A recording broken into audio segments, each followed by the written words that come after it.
Shit, we live? Man, you already know we live in action, boy. It's your boy JG. Hold on. Nah, it's the whole time. Yeah.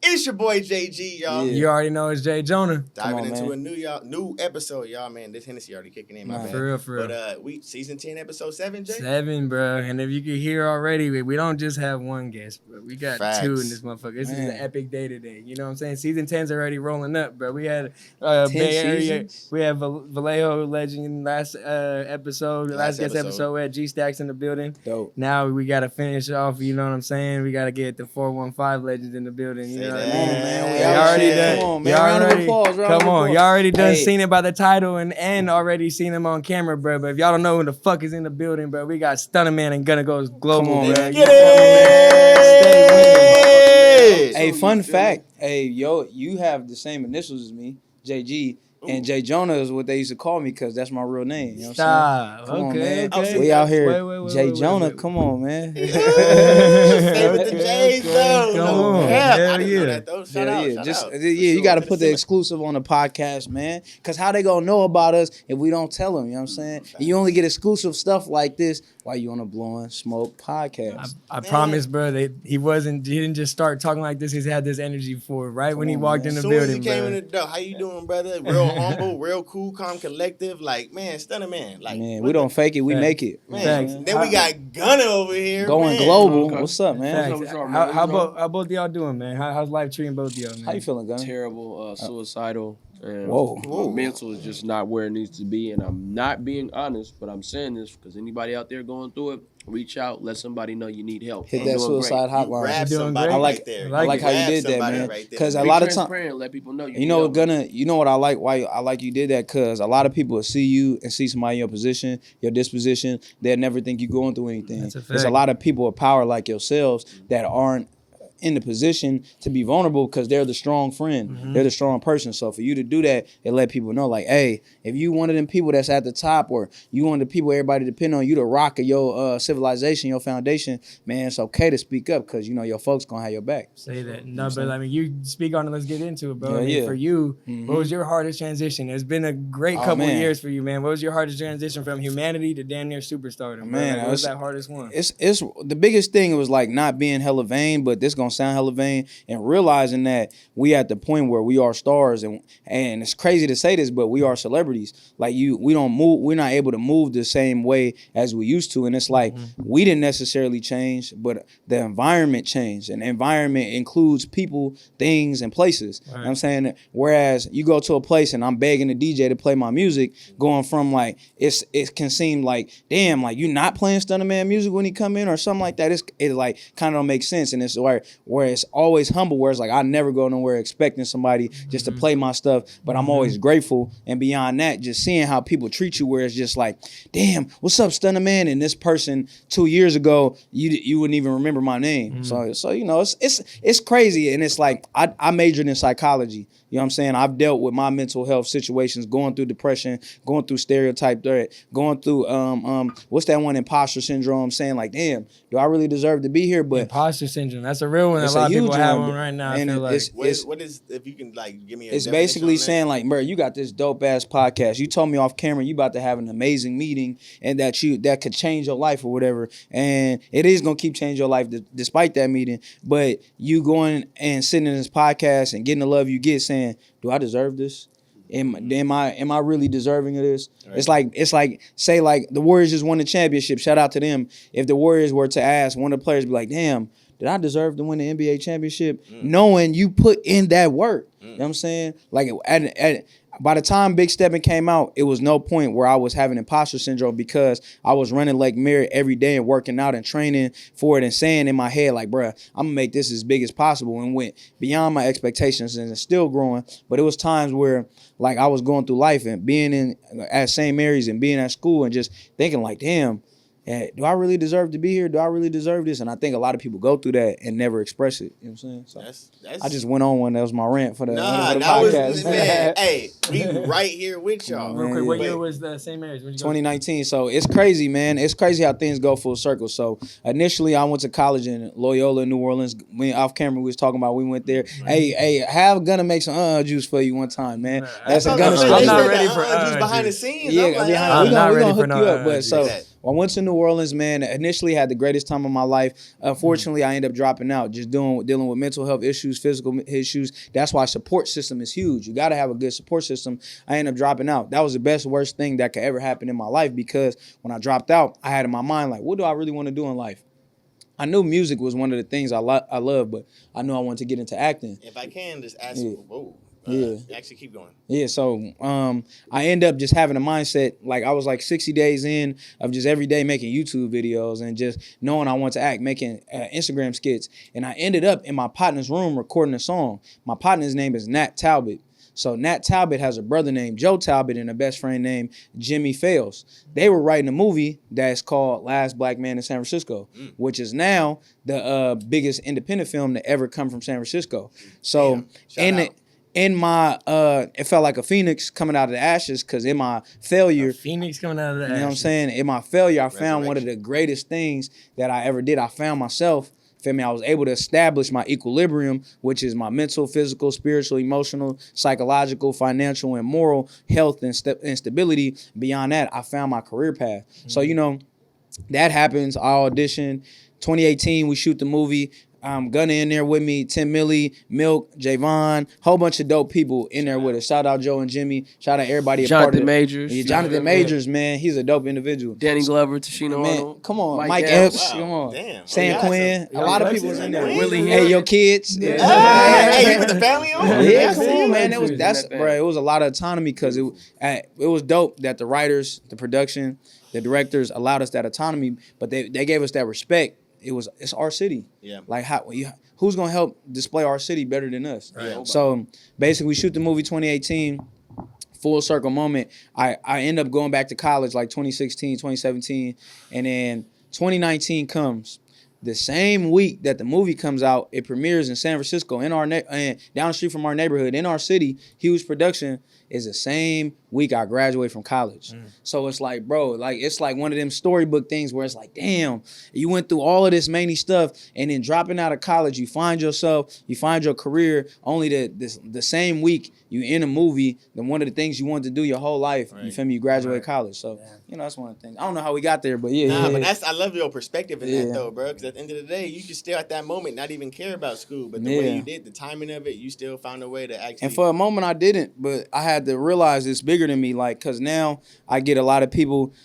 This year was the first time, you know, children always say stuff like that, but this year was the first time a young man, 17 years old, at my gym, I did a final workout. We ran 10 sprints together, and he was like, bro, I really look up to you. Thank you. And it hit me, and I was like, whoa. And I was like, if you feel this way, how many people feel this way?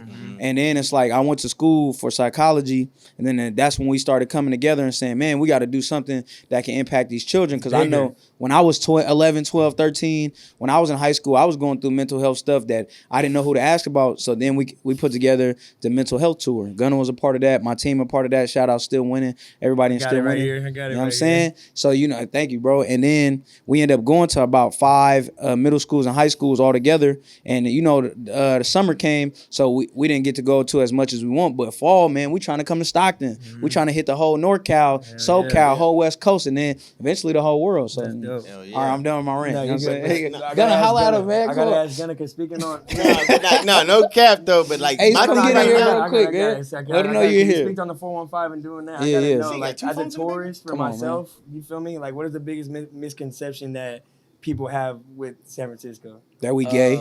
Shout out to the homosexual population. Shout out. out to LGBTQ. But at the end of the day, we respect it. I didn't mean to cut you off, Gunna. Hey,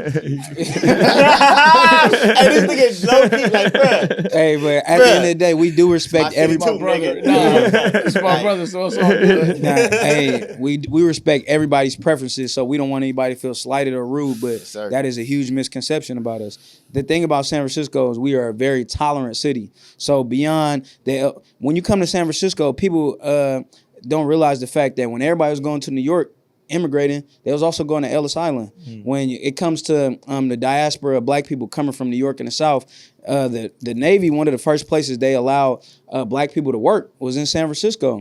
Beyond that, when it came to just spreading love, Harvey Milk, one of the first politicians that was openly gay, was in San Francisco. Beyond that, allowing people to be yourself, to come, you all over the world, you getting tiraded because you are a homosexual or you have this certain sexual preference, and you can come to San Francisco and be yourself. The drug population, which is now being embraced all over the West Coast. Portland legalized heroin, and I believe shrooms. They legalized all these drugs that were criminal and demonized, which in San Francisco people really didn't trip off. Love Fest, you got all of this stuff that it's not necessarily San Francisco is quote unquote the gay city, even though we are happy and enjoying life. It's more so the fact that we are the tolerant city. And even though you may be this type of person, we're not gonna judge you. Come live your truth. You know what I'm saying? And that's where actually from San Francisco, y'all actually have something that a lot of people The street should. aspect of it, what he was talking about is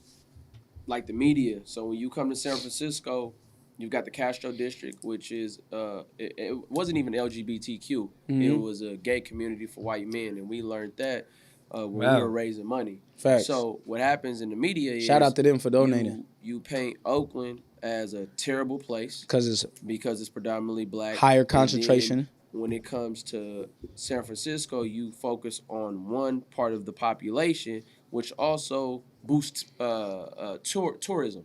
But in all actuality, Black San Francisco has made many contributions locally, nationally, and globally.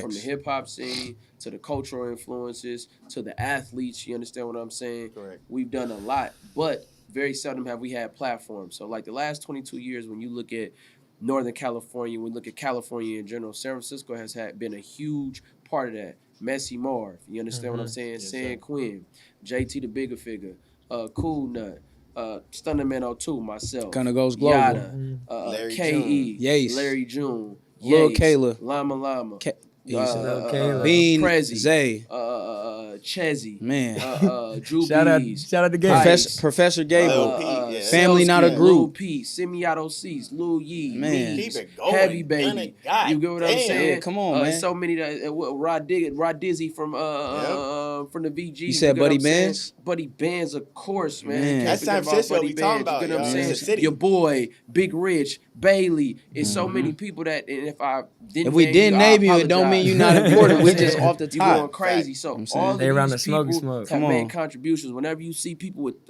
locks in the back of their head with fresh tapers, man, that come from the city. You Tails, understand what I'm saying? man. When you hear people talking about long live, when you hear people naming shit after they dead, homie, all of that culture comes from where we from. But G.O.D. G.O.D. Oh yeah, G.O.D. We pioneered that. That started in San Francisco. Lingo. We've been saying that Lingo. since the Shit's way out 80s. here It's in lit. the It's valley It's now. everywhere. It's all over the Hella. world. Yeah. Shout out Mario, yo. I see you Mario, doing yo. that and tapping in with him. We having that Bay Area with the slang. city though, it's like it's a situation to where again when you have no platforms or when your platforms are being minimized, it's easy for people to Columbus your ideas and your likeness. Facts. So a lot of our likeness in San Francisco, the stereotype in the media is you go here, it's cable cars and it's a certain type of community. But in all actuality, if you tap in with the people you need to tap into, we're gonna tell you where to get some food. We're gonna show you where to get some good weed. We're gonna show you where some beautiful women is. Right. You're gonna have the time of your life in the city, and that's what's going on now, making that transition to living out loud and really just coming for a lot of things that we weren't credited for, even though we pioneered.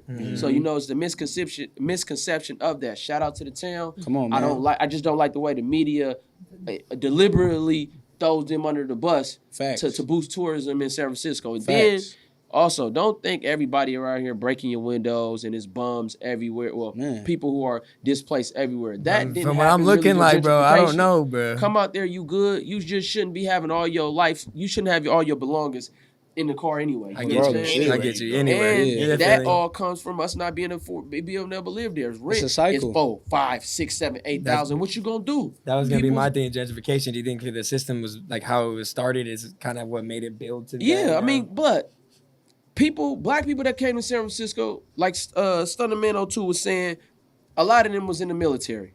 So when you go to the military, they projects now, but once upon a time they were just military housing. Yes, sir. And what happens when the military housing you making, you know, it's control, rent control, whatever the case may be. What happens when there's an influx of tech and these people are 6, 7, 8-figure people? All right, so now the city is raising the price on everything. Who can afford that and how can we afford that? Right. And it's to piggyback on what you're saying real quick. One thing people don't realize about San Francisco, and anywhere I go, I'll be like, oh yeah, I'm from San Francisco.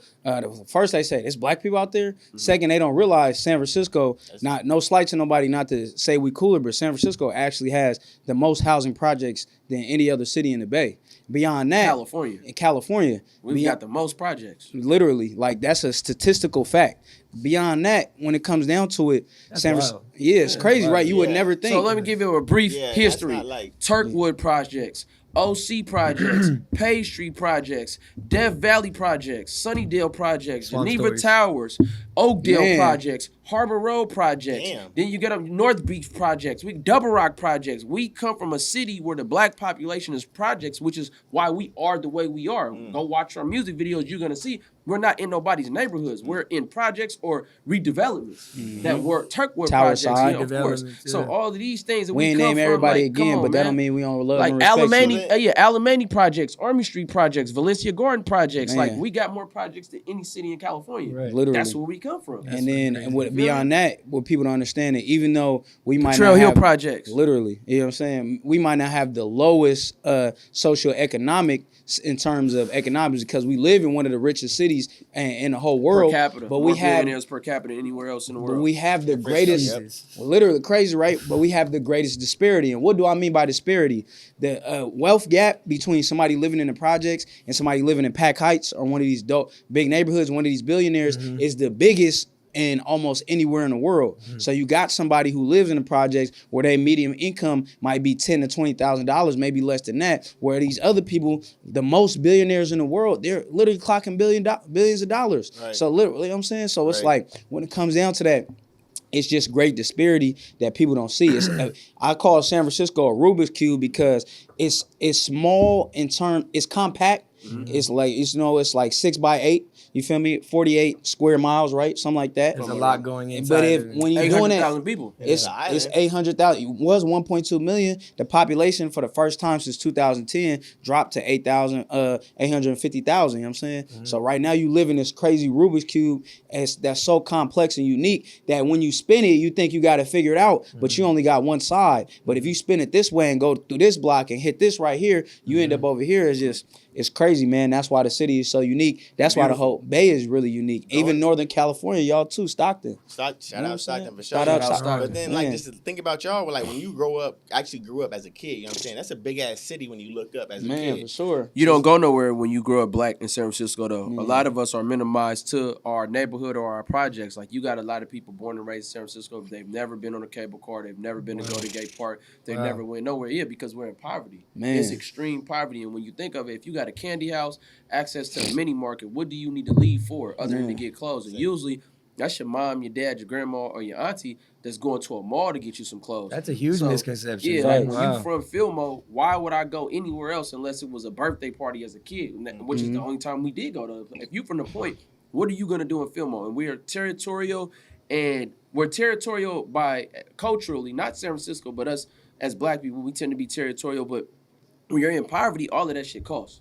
The gas to get over there it seems like nothing to a 5, 6, 7 figure family, but when you're on fixed income, you getting paid on the 1st and 15th, you're not going nowhere. Right. And that's why I can tell somebody instantly, oh, you from the Point, oh, you from the Hill, oh, you from Sunnydale, oh, you from the Towers. Oh, each neighborhood got their own identity. We all got these tribal things that in the city, instantly oh, you're not from the Mo. Yeah, literally. You could feel it, the mannerisms. People outside the city or outside California might not see it, but it's the same way in California.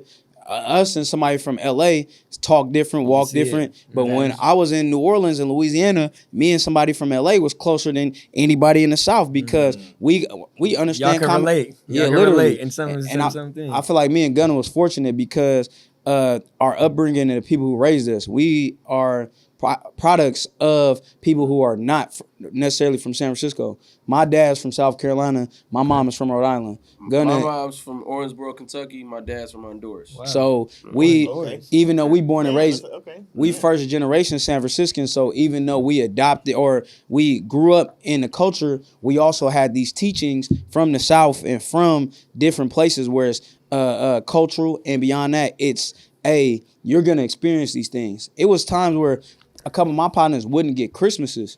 It was times where a couple of my mom was the mom in the neighborhood. She'll load all the kids up in her Toyota Tercel. We'd be like 5, 6 deep in there. And then literally she'd be like, come on, we're going to go to the pier. Come on, we're going to do this. And one of my partners just told me this 2 years ago. He's like, bruh, my mom wouldn't let me go with nobody but your mom because she knew she was safe and she knew I was safe. And beyond that, she always took us to do something. You know what I'm saying? Right. So stuff like that is hella dope. Shout out your moms, bro, for real. I did Alright. my research and I seen that you gentrified over to Sac for a little bit in your lifetime. What do you feel the biggest culture shock Migrated. migrated. Yeah, you good. You know what I'm Yeah, saying? migrated over there. So San Francisco, Oakland, Sacramento. When I was out there in Sac, it was a culture shock for me because I had never seen Bloods or Crips or Pyrus. Crazy.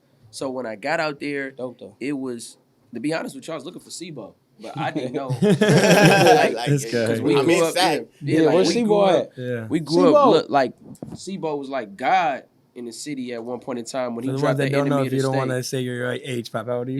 Yeah, we gonna keep it quiet. Okay, You we'll feel keep me? it quiet We then. gonna let him take a guess. Okay, say Man, that. we timeless. But when y'all He hear this, 800. I'm we there. I'm 800. So Hey, Yeah, 800. nah, all 800. bullshit aside though. But Eminem, I'm not Eminem. SIBO. SIBO at one point in time, man, he was larger than life. So when I moved to Sacramento, I was in Oak Park. I didn't know there was a Blood neighborhood. So Right. when I'm in Oak Park at Sac High, I'm like, hey, where's SIBO at? And they like, SIBO. Tripping. Nigga, not only do we not listen to dude, we don't even rock with them. But my time out there, it was cool. I was of age to be able to drive. I was of age to be able to get on the Amtrak and BART. So I came back and forth, which was, at first I was like in extreme denial. Like, man, I don't want to be out here. I don't want to be out here. But I met some cool ass people. You embraced my it. junior, my senior year. It made me appreciate where I was from because I noticed like, all right, they downtown ain't like our downtown, and it's not moving the way we moving. But I Right. like that it was family oriented because I ran into people from like Elder Creek Mob, G Parkway Mob, and those are all communities out there where they just super close to each other. And I remember calling my partners back home like, hey, it's just different out here. They go out, my nigga, they lit like us, but they not turned all the way how we is. Like we was already extremely divided. When I was in Sacramento, it was like everybody against the Crips. Right. That's how they was living. You Right. feel me? Of course now everything did change. But all in all, man, Sacramento was good to me. Oakland was good to me. They never treated me funny, but I also respected when I was in Sacramento. You feel me? I never disrespected anywhere that I lived as a guest, and they always treated me good. The hospitality been great. Now, my question, I think this goes for both of y'all. Being born and raised, for sure, in the city and transitioning to different areas. Yeah. What was it like, and what's the similarities, in a sense? What was it like in New Orleans versus the city?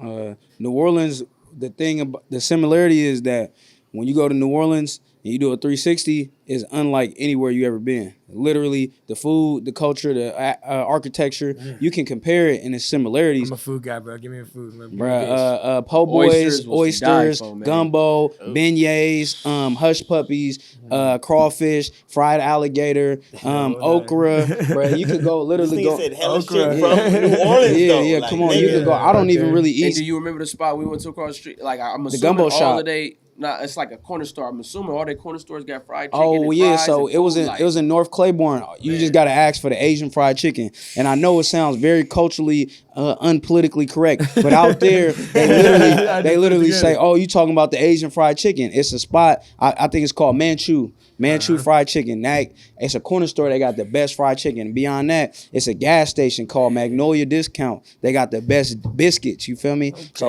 living out there. They got the biscuits. Hey, what about the Bro. daiquiri shop? Oh yeah, that's all on Bourbon. You know what I'm saying? When you go to Bourbon Street, Canal Street, Magazine, feel me? You walk down there, you're gonna find a whole bunch of different stuff. Like literally, the King's Cake, when you go to Mardi Gras, before it only lasts till Fat Tuesday. So make sure you grab a King's Cake. Make sure you go eat all these delicacies because we do not like you. If you're going to New Orleans to look for a burrito, I'm like, come on, bro. Yeah, like that's You your gotta travel. go But for if you go in there and looking for some nice Southern fried food, Bro, I'm telling you, it's That's gonna some change good your Get the life. oysters, man. But San Get the Francisco- Since oysters. we're talking about food, can we shout out some Frisco Oh, spots come that on, y'all man. going to? Like, Let's go culturally to in Frisco, let's if I gotta vegan go. mob. Let's go to Should I put them on the secret wing spot? I want to go to the secret wing spot. Hot sauce and panko. You feel me? Hot What's the sauce spot in and panko. Avs? Sang tongue. Sang tongue. You feel Oh, me? same go Go stupid. nigga. Oh my, they chicken wings, nigga. They chicken wings go stupid Legendary. too. Mhm. I Man. ain't never been there, bro. Y'all gotta take me Legendary. there. In Yeah. the city, it They got depends on what spots. kind of burritos you like. We got a bunch of them, but I feel like when Mexican we got food? the best. We got pupusa spots. We got Mexican spots. Salvadorian. I Yeah, feel for like sure. block for block, we got the best food. Not just For because sure. I'm from there, but when I go to other spots, well, the town got the best taco trucks, for Yeah. sure. But as far as like taquerias, come to the city. Yeah, like I have a couple was like if you looking for just the grandeur experience and you want experience mixed with flavor and food, Tropisanyo by the Metreon. Hey, But say that again for me. Tropisanyo, Okay, you know what hold I'm saying? on. Hey, yo, Yeah, I watch my hold on. nigga. I said Necesito twice. dinero. Okay. Hey, people don't know Gunna is also Afro-Latino. You feel me? Actually, he's Garifuna. Excuse me. Honduras. That's Garifuna. crazy. Garifuna. But Either being- Have you ever been there? Yeah, I've been there 4 or course. 5 times. and then We'll if talk you about that later. If you want the major, I feel like the most popular spot in San Francisco is El Farolito. Like if you meet somebody from San Francisco and they never had or been to El Farolito, I wouldn't take their San Francisco card, but it'd just be like, man, you might be, feel me, undercover. Yeah. And my personal favorite spot is Tacos El Patron because they got chicken burrito tacos and a burrito flavoring and size matches. Sometimes you go to the city, a burrito be too small, but it got all the flavor. Sometimes it'll be too big and it's just like, man, where's the flavor at? It got the best of both. So got you. Latin And if you in the food, Bay, vegan vegan food, mob, yeah. vegan mob. That's Jinx, self-explanatory. you owe me a platinum record. I mean, at this point, if you I come to the love Bay, that. That's Feel it. me? yeah, at this Positive, point, if positive. you come to the Bay, man, and you ain't eating no vegan mob, it don't matter Come if you're on, not man. vegan. It's not Solely about vegan that, too, man. but Just, vegan mob. just go eat some vegan Shout mob. out Vegan Yes. Mob. Come on the And, podcast, man. We yeah. gotta talk to you. Hot dog do co your go thing. crazy as well. Hot dog. Yeah, that's in the Hot town, dog, but Co. the thing- Lena's in the So town. is it just Stop hot playing. dogs? yeah, it's It's a not plethora hot of dogs. There's no things. hot dogs. Special order.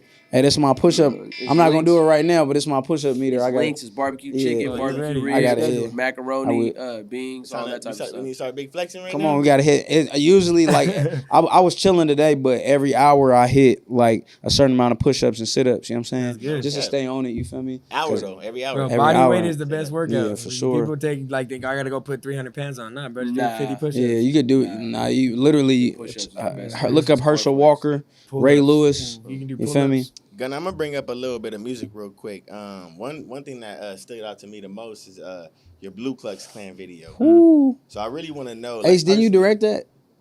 Ace Man. over here. By the Ace, scenes, come shout on, out hop in the Ace. camera one time. Ace, come here real quick. Ace, we come told on. you. Use, Come on, they Ace. told you. Use, yeah. Real quick, Ace, come on, hop in. Because Blue Klux Klan, for me personally, like that's a monumental movement right here. This Ace, yeah, Ace, you know, hey, right here. Let them know who you is, bro. Right here. What's going on, y'all? I'm Ace. He's a man of few words. Man. They see you on So- that. A few words and a lot of action. My question is- is, what? Oh, Can y'all I was still just see saying, me on the camera? We good? Just while we're on Ace, what's your relationship? Your relationship with That's Ace? my dog. That's Dog, my you're partner in locked in. crime. That's one of my partners. Yeah. You know what I'm saying? A man that I met, I would say like 2014, 15. He reached out to me. I reached back, and ever since then, we've been locked in. You know what I'm saying? We both have something in common, the same thing that me and Stunner have in common, which Yeah. is to be our best selves, to Still be winning successful, mindset, big and then mindset. bring this, everything, all our beautiful ideas to fruition. Facts. And also Ace wears a lot of hats from directing, photography, now wearing a managerial hat, also with our other manager, Dep 2 times, you know what I'm saying? So, you know, Ace do a lot of things and he's a great individual. shout Beyond out that, Ace. all Let the him get stuff to he the Blue does Klux beyond Klan, that, for he's sure. a Ace, better person. You know, he's one of the ones. Great person. Say that. Say that. Shout All out right. Ace. Now, I was really just gonna say because I really want to know personally, like going into that, what was the inspiration? Even creating it, the music video itself already stands out because that choreography, I'm pretty like Ace, you know what I'm saying? That detail, but like when you actually went about creating the Treatment. yes. That's what it's called for a music Treatment. video. Yeah. I would have to ask Ace what conversation we had. I know the way we separated was based on situations. At first, it was supposed to be like 6 or 7 references from it.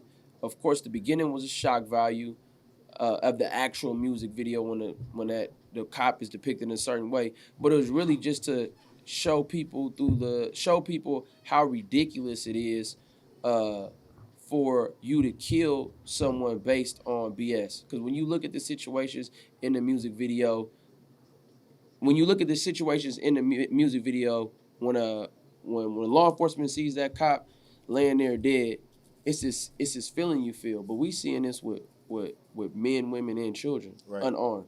On the way here, I don't even know why randomly I was just thinking about all of these videos that we see of black people getting killed, bro. They never even be a threat, so there's no reason that they should be dead under any circumstances. So with Blue Klux Klan, it was just to flip it and show the ignorance. Stunnaman02 happened to be my lawyer in the when I was on trial, and if you listen to the whole thing, I'm just mocking them and letting them know, but this is how dumb you sound. Right. I'm on court, and at the end, of course, I get off because these are my partners.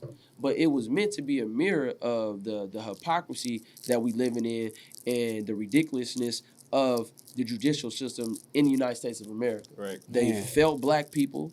They failed this country. We built this country, bro, for free 99. We didn't get no money for it. After we built it, you would think that people would apologize to black people, but we didn't. They didn't apologize to us.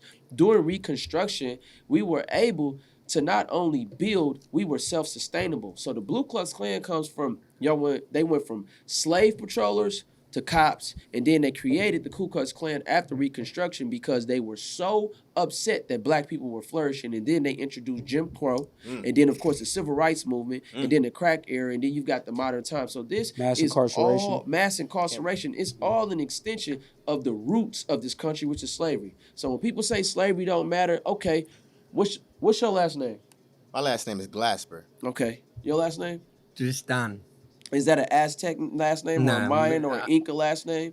Do you have an African last name? Do you have an African last name? I have a Portuguese last name, which is the people who popularized chattel slavery. You feel what I'm saying? So that's the problem even right now. When you say slavery don't matter, when you got 40% of the population, you feel me? That's the education for sure. For sure. We're learning from y'all too. 40% of the population, if not more. 30% of the United States got slave names or conqueror names. Come on, bro. So all of this shit, it matters. So in Blue Klux Klan, it's just me shedding slight light on the bigger picture. In a dope ass way. What I liked is that you had that Black Panthers, I think it was the hoodie. Shout out West Oakland. I think I had I had Black Panther jackets. Jackets? You see. Now with that was dope for me because like I said, being in the Bay, having that and this video out of all, you know what I'm saying? When you're speaking about these levels. Now, when you did this, was this research that you had to apply into it? Or was this like something that you already knew and then you went and attacked, you said those 6 or 7 subjects? What was it that actually went into the actual track? Because the inspiration of the track, unfortunately, it was a woman in Texas. She was murdered. She was naked. A black woman was murdered in some Texas ward. I remember seeing it on the way to Houston. I was looking at my phone, and she was having a mental health crisis. Those cops showed up, and they murdered her. She was naked. No naked person poses a threat to anybody with a gun, a vest, and a taser. So I remember getting on the plane. I was hella mad.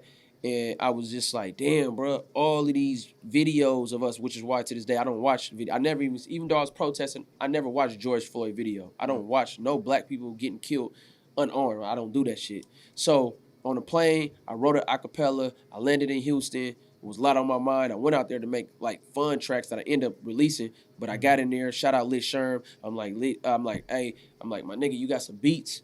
And he actually went to a throwaway folder. He didn't call it that, but that's every producer got that. You know what I'm saying? They got a folder of beats that they really just don't think nothing of, and they don't think nobody like, and that's usually the beats that all the artists use. Facts. So the first beat he played, it wasn't complete. The second beat, he played it. I said, play it again, and then they went in there and recorded it. So it was inspired by real events, and I said, let me just show the hypocrisy in this democracy and put it on record. And that's how it came about. That's what I love to hear. I ain't gonna cap. What's gonna look like in the studio? Just to get that really a God. God? King? Yeah, is it one take J's or we plugging in? Nah, I punch in. Back in the day, it used to be extremely competitive, so it was about one taking until, shout out Ron Ruger, free him. He had studied Jeezy and Rick Ross. He studied them to the point, and Plies at the time. He was studying them, and he would try to say their verses. He was like, bro, you can't do this in one breath. And then he was like, they punching in. Man, At which the time, I mean, be a bucket. Like, I'm like punching in. I'm thinking everybody just laid one time. Right.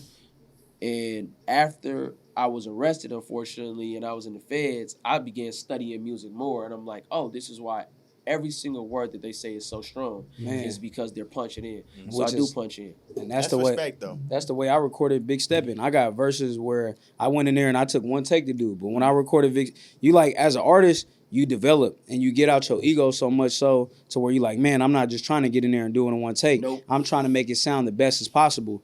I yell on majority of my lines. So I could rap something straight through smooth, but how am I gonna give you that inflection and that energy of how I really want to? I think we're good. We're good. Yeah. Okay. So, Appreciate you, Ace. Look at Ace taking it on another. Come on, Ace. A whole Ace, nother- man. The no, man other behind the bag. scenes doing what needs to be Ace. done. Hell yeah. Shout out Appreciate to you, him. my boy. But like, you learn when you, especially when you step Shout in the out studio. Ace. You are Man, appreciated, Ace is- my man, brother. man, Ace Shout is out dope. Ace. Let's get a round of applause. For Ace. Hey, that's no cap though, for real. Yeah, but when you meet these other artists from different places, man, like first time I got in with Pee Wee Longway, anytime I get in with a Detroit artist, an Atlanta artist, people a lot of times Pee-wee.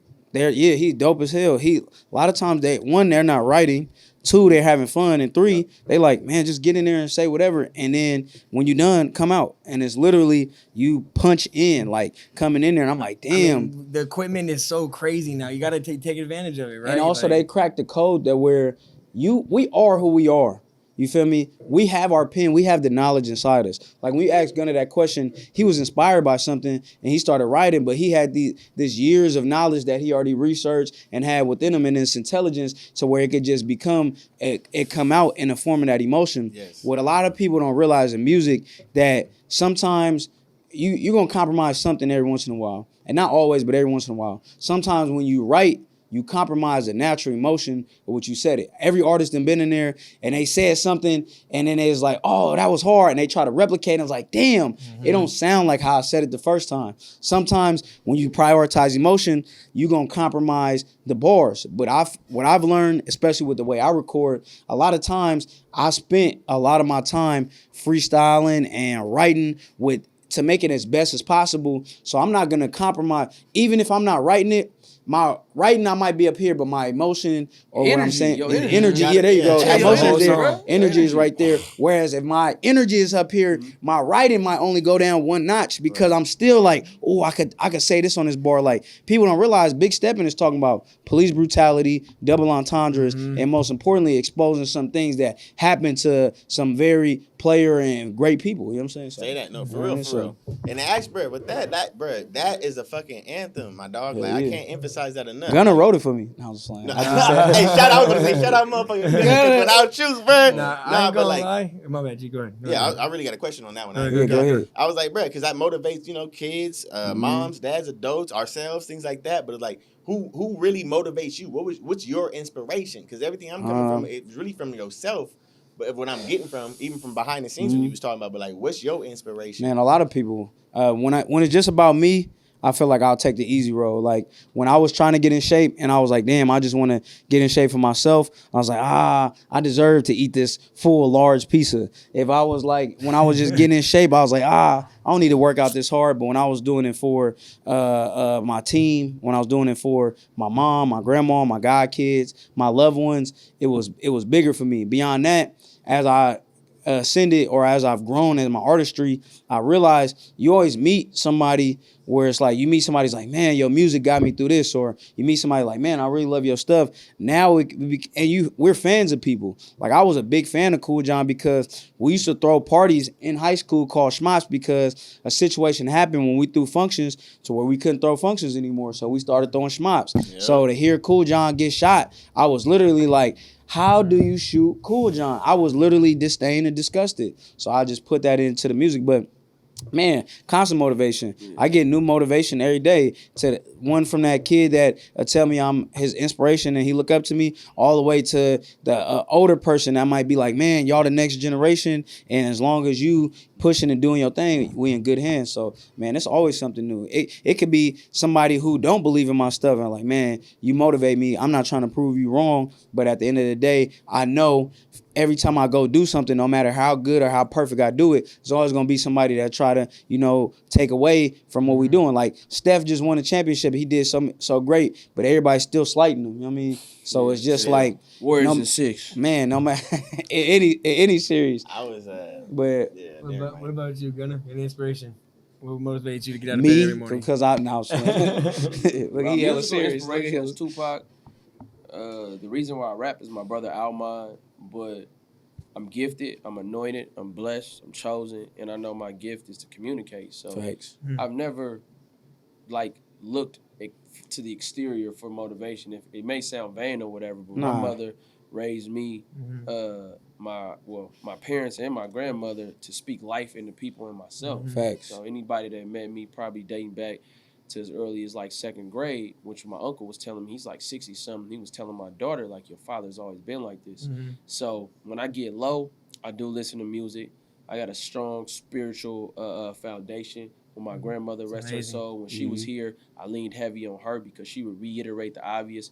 And oftentimes that's what happens to us. We can be dope, we can be X, Y, and Z, but if you not digging within, then you're gonna become dependent on somebody else's validation. And when you look at some of the greatest people, their downfall is when they begin to look for that validation. I don't let people hear my music, not because I'm hiding, it's because your opinion to me don't matter. You feel what I'm saying? I don't ask people how I look when I get dressed because their opinion to me don't matter. I ask people's opinion, you feel me? I ask people's opinion when it's time to collaborate, but it don't come from arrogance. It comes from, I know my standards. I know, like, this food. I know this food tastes good because I eat with people and I know their palate and I know my palate. You feel what I'm saying? And I'm going to tell you, oh, man, when I'm feeling like shit or looking like whatever the case may be, same with music. Early on when we got popping, I know for a fact I was the weakest link. But I didn't have a problem with it. I was actually on some, all right, this is what it is. I'm around 2 older people that's better than me in rapping. And then one of my younger brothers, Dip, rest his soul, he was like the greatest I ever heard. But you fast forward all that to now, man, me not being dependent on anybody comes from me having a direct line, the direct number to God. Facts. Feel me? That's what I got chills. I was hoping. I was gonna say that too. Like Ooh. one of my, in terms of intrinsic motivation, I'm happy you brought that up. That like we got to be motivated of ourselves first. I named all those people, but if I didn't believe in me first, we didn't believe in us first. All this other stuff is an enhancement. And before us, it's definitely the higher power in God. You feel me? Because it's like I know my passion is to make music, to act, to public speak, to put merch out, do all this stuff. But my purpose is to put positivity into the world. If I was to simplify it, I just threw it through this medium. Right. Sometimes weed is our medium. That's why we got the Fillmore pre-rolls out right now. You feel me? Go grab you one at a Yeah, local I need some of them Fillmore. Yeah, we got you, man. I ain't gonna cap. That was on me. I was supposed to bring y'all some. That was on us. But Yeah, that was on that's us. a conversation I have with mom actually this week is to remember, like even in the good times, like y'all have had blessings in your life, but I'm Pray sure every that day. you've prayed in the lows, and then sometimes that there's you're staying consistent forget. in the highs. You forget. Just always remember. That's when you got to pray the most. And faith of a mustard seed. I'm not a biblical person, but when you study the Bible, man, it's just a bunch of stories of parables. And right now, It makes you if feel you need the fucking money good, to too. validate you, I believe it wasn't Joseph. It may have been Job who lost everything, and he had to get rid of Sarah because Sarah was like, God took away your cattle, your kids.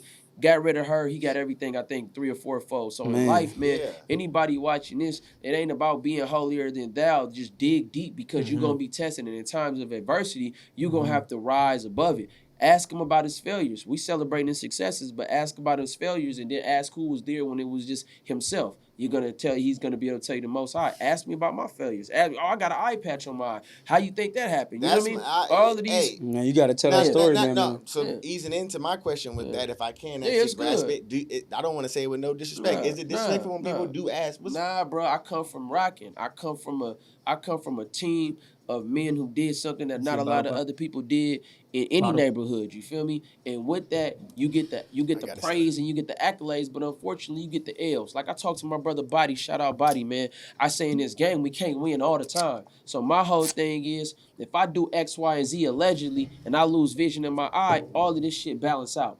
You feel me? When you selling dope, when you hitting licks, when you pimping, when you getting money, whatever the case may be, those are all W's. What are the L's? And unfortunately, in a life of extremity, the L's can be life in prison.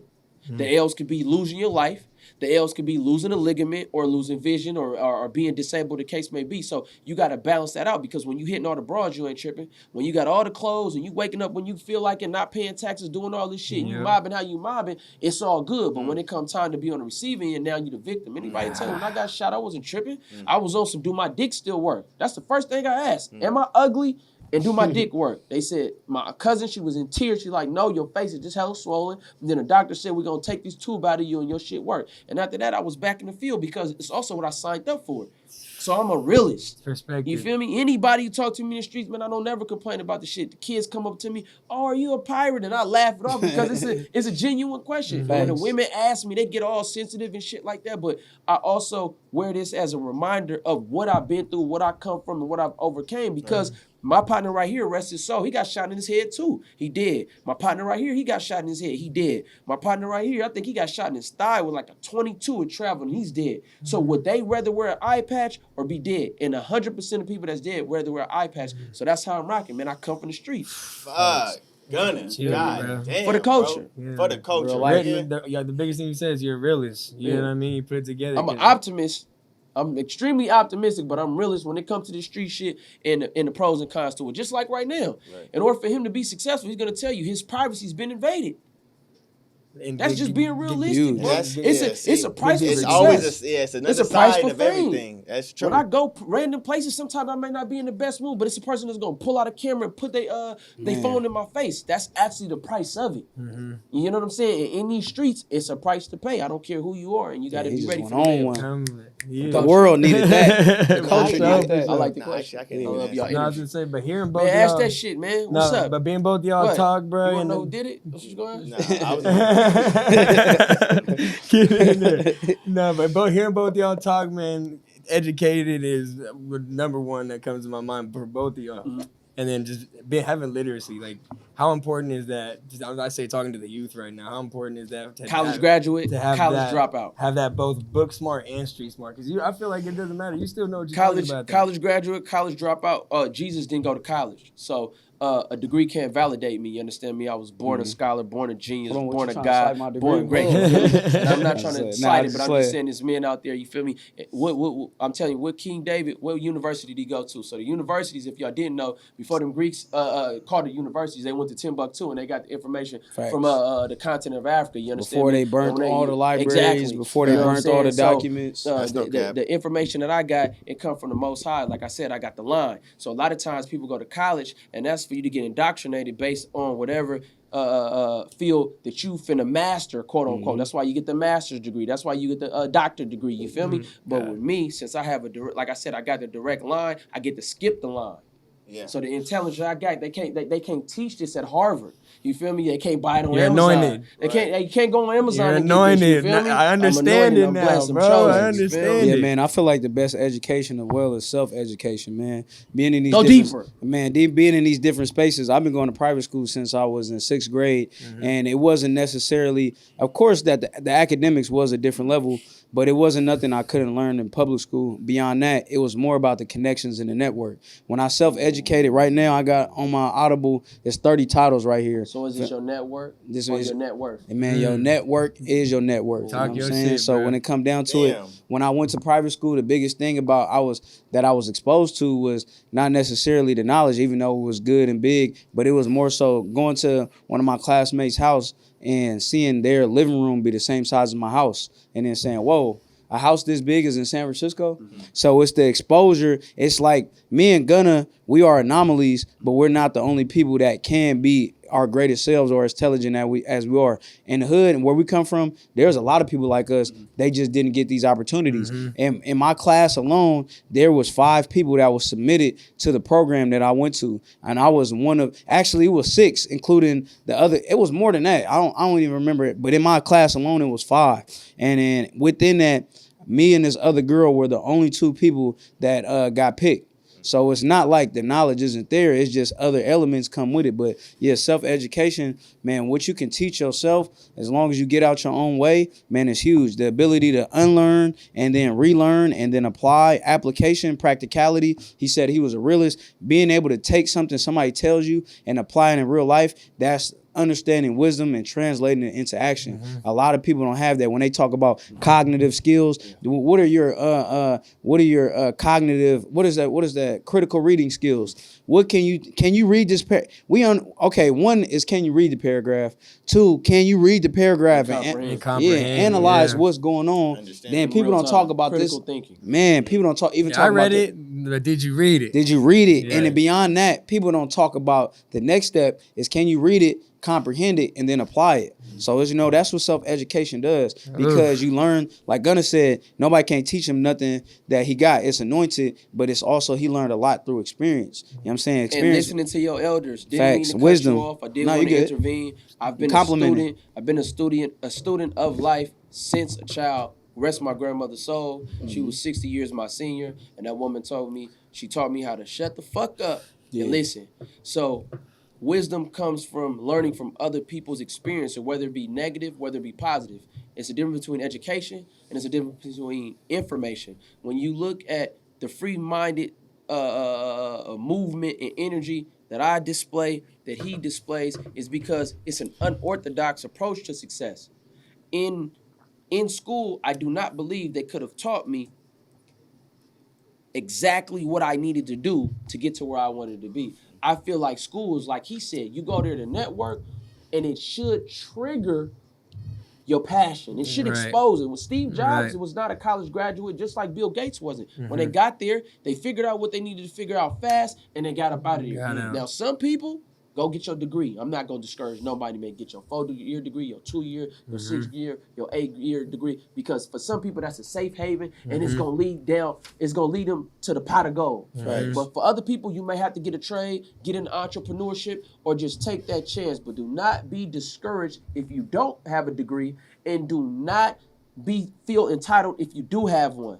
It's a piece of power. It should be used as that. You feel what I'm saying? Shout out to my parents. They both college graduates, so I wasn't raised in an ignorant home. I was raised in a spiritual home. I was raised in an educated home. I didn't grow up watching TV. I didn't eat fast food growing up. Good. A lot of things that people had exposure to, I just didn't. I'm not athletic because I had to read in my house. You feel what I'm saying? So shout out to my parents. Shout out to all the first generation college students, and shout out to all the people who ate junk food and did play sports too. And no, but it's dope because in this world today, you both work. At the end of the day, being yourself works. That's the work best for you. You know what I'm saying? I was gonna say, you said Pops is from Honduras. Yeah. Mom's from Kentucky. Yeah. How does that come into tuition? And like San Francisco, how does that come about, bro? I was about to say, go back to what Stunner was saying about San Francisco. It's a place where base. My great uncle Hamadi, which is my grandmother's brother, was living a different lifestyle. And when he joined the military, he was able to come to San Francisco and be his best self. So when my grandmother split from my grandfather, she brought her 6 children. They lived on Treasure Island, which is adjacent to San Francisco. Maybe it's just halfway through the bridge. And then they moved to the Banneker Homes. The Banneker Homes is in the famous, world-renowned Harlem of the West, Fillmore, Western Addition, Fillmo, whatever you want to call it. And my father's mother, which is my grandmother, had a brother who helped a man who was a U.S. citizen in Honduras. And when he helped that man, even though they couldn't speak English, he said, because of that, I'm going to look out for you. So by him doing that, it allowed my family to get to Honduras. When he got to Honduras, he was able to acquire land. He was able to send for other people, they were able to acquire more land. My father had sickle cell. They tried to get him into Canada 2 or 3 times citizenship. It didn't work. So he ended up coming with Ben Navet, which is one of my grandfathers. And from there, they moved to San Francisco. My father went to school in the city, graduated school in the city, and then him and my mother met. So when they met, they were at New College in San Francisco. And when they were at New College in San Francisco, they were in acting class. My father, he's attractive like me, so my mom was feeling him. And I'm attractive like him. Talk your shit, Gunna. You know what I'm saying? So moms was feeling them. They did what they did. And when they got together, even though my father is a darker man than me, unfortunately, when you get into places outside of the U.S., oftentimes they try to stigmatize Black Americans, African Americans, and stuff like that. So I feel like, feel me? I feel like because of that, it was just it was a cultural clash. But But they were fortunate enough to create one of God's most greatest gifts, which is me. So you feel me? You say, hold on. Finish with that. I'm missing the cultural clash though. When you say that, you mean? Oh man.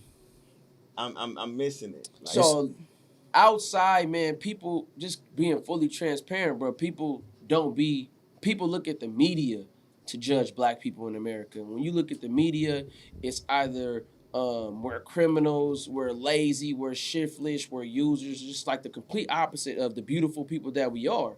So I feel like when my parents, when they got together, at least from me talking to them now, you feel me, I talk to them regularly, it was just my mother was different from a domesticated Garifuna woman. So Garifuna people are located in Honduras and Belize. Shine is Garifuna. I believe OT Genesis is Garifuna. It's a bunch of Garifuna people. Dr. Sebi. Dr. Respect. Sebi was in the Dr. Honduras. Sebi, So shout out. well, Garifuna people, if you go over there, it's real traditional. Yeah. And my mother they just didn't have that communication to be able to meet in the middle to do what needs to be done. But it do be a stigma on black people, man. Facts. And I'm in these spaces, so I'm not speaking from like hypothetical, man. Like when you get in Latin America, when you get in South America and stuff like that, look at Brazilians, like they blacker than me and you talking about they not black and stuff like that. You feel me? Same with the Dominicans. The Dominicans will be like, oh, yo, no, es un negro. You feel me? All like, but you're black as fuck. Black, yeah. So it just be this. That it all go back to what I was saying in the beginning about slavery, bro. It just be this anti-black vibe in these communities, colorism. Like I grew up watching novellas. You go to Mexico, them niggas are like so. Dos mujeres, un camino, all the shit. You know what I mean? Mighty Ma. I grew up watching all of that shit. You feel me? Growing up, so Some of the best TV. You feel what I'm saying? So growing up, but you don't see no black people. Right. You probably think Mexicans look like him. No, they don't, bro. You gotta understand. This is by his skin color's coming by way of Spaniards. When you go to Mexico, nigga, the Incans, Mayas, Aztecs, all those are dark-skinned people, bro. You feel what I'm saying? But when you watch the novellas, you don't see them. No. So when you come over here, just like with Asians, you would think Filipinos was this color. No, they're dark-skinned, bro. Say that. So when back to my parents, it's more like we don't want to be you're Americanized. You're not him, but it was just this vibe, and it's hard to do that when you are raised to, abide by what your family is saying. You got to ask people that's biracial or intercultural about how this shit really is, blood.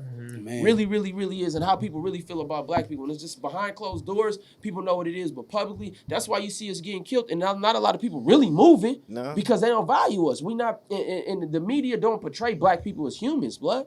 They portray us as something that we're not, so that when we do get killed, it's always, what did he or she do? Nigga, you naked, and you asking the person, what did they do to get killed? Right. Meanwhile, Johnny got a bazooka. Nigga done mowed down about 10,000 people. And they're like, he has mental health issues. Literally. And let's put him in counseling. But you don't shoot the motherfucker naked asking for help. But you, Not Johnny. This nigga done killed everybody. No, it doesn't matter. And I think it's just, that's the American mindset, Eurocentric mindset. I like how you said that. That's the American mindset. We gotta realize as cultures, as black people, as long as we own this territory, nigga, that's how it's gonna be. Nah, for sure. Of course, when we go to Europe, though, you gotta understand when we go all over the world. Mindset. So you get to Asia, they be acting. Not everybody, and I'm talking about a lot of the governments. You get to these other places. Like when I was in Honduras, I didn't experience experience racism. I ain't even gonna lie to you. Out there, it's more classism and shit like that. Yeah. But when you get outside, it just depends on how much American culture they've digested and what decade did they digest it from. Because now, it's cool to be black. It's much cooler now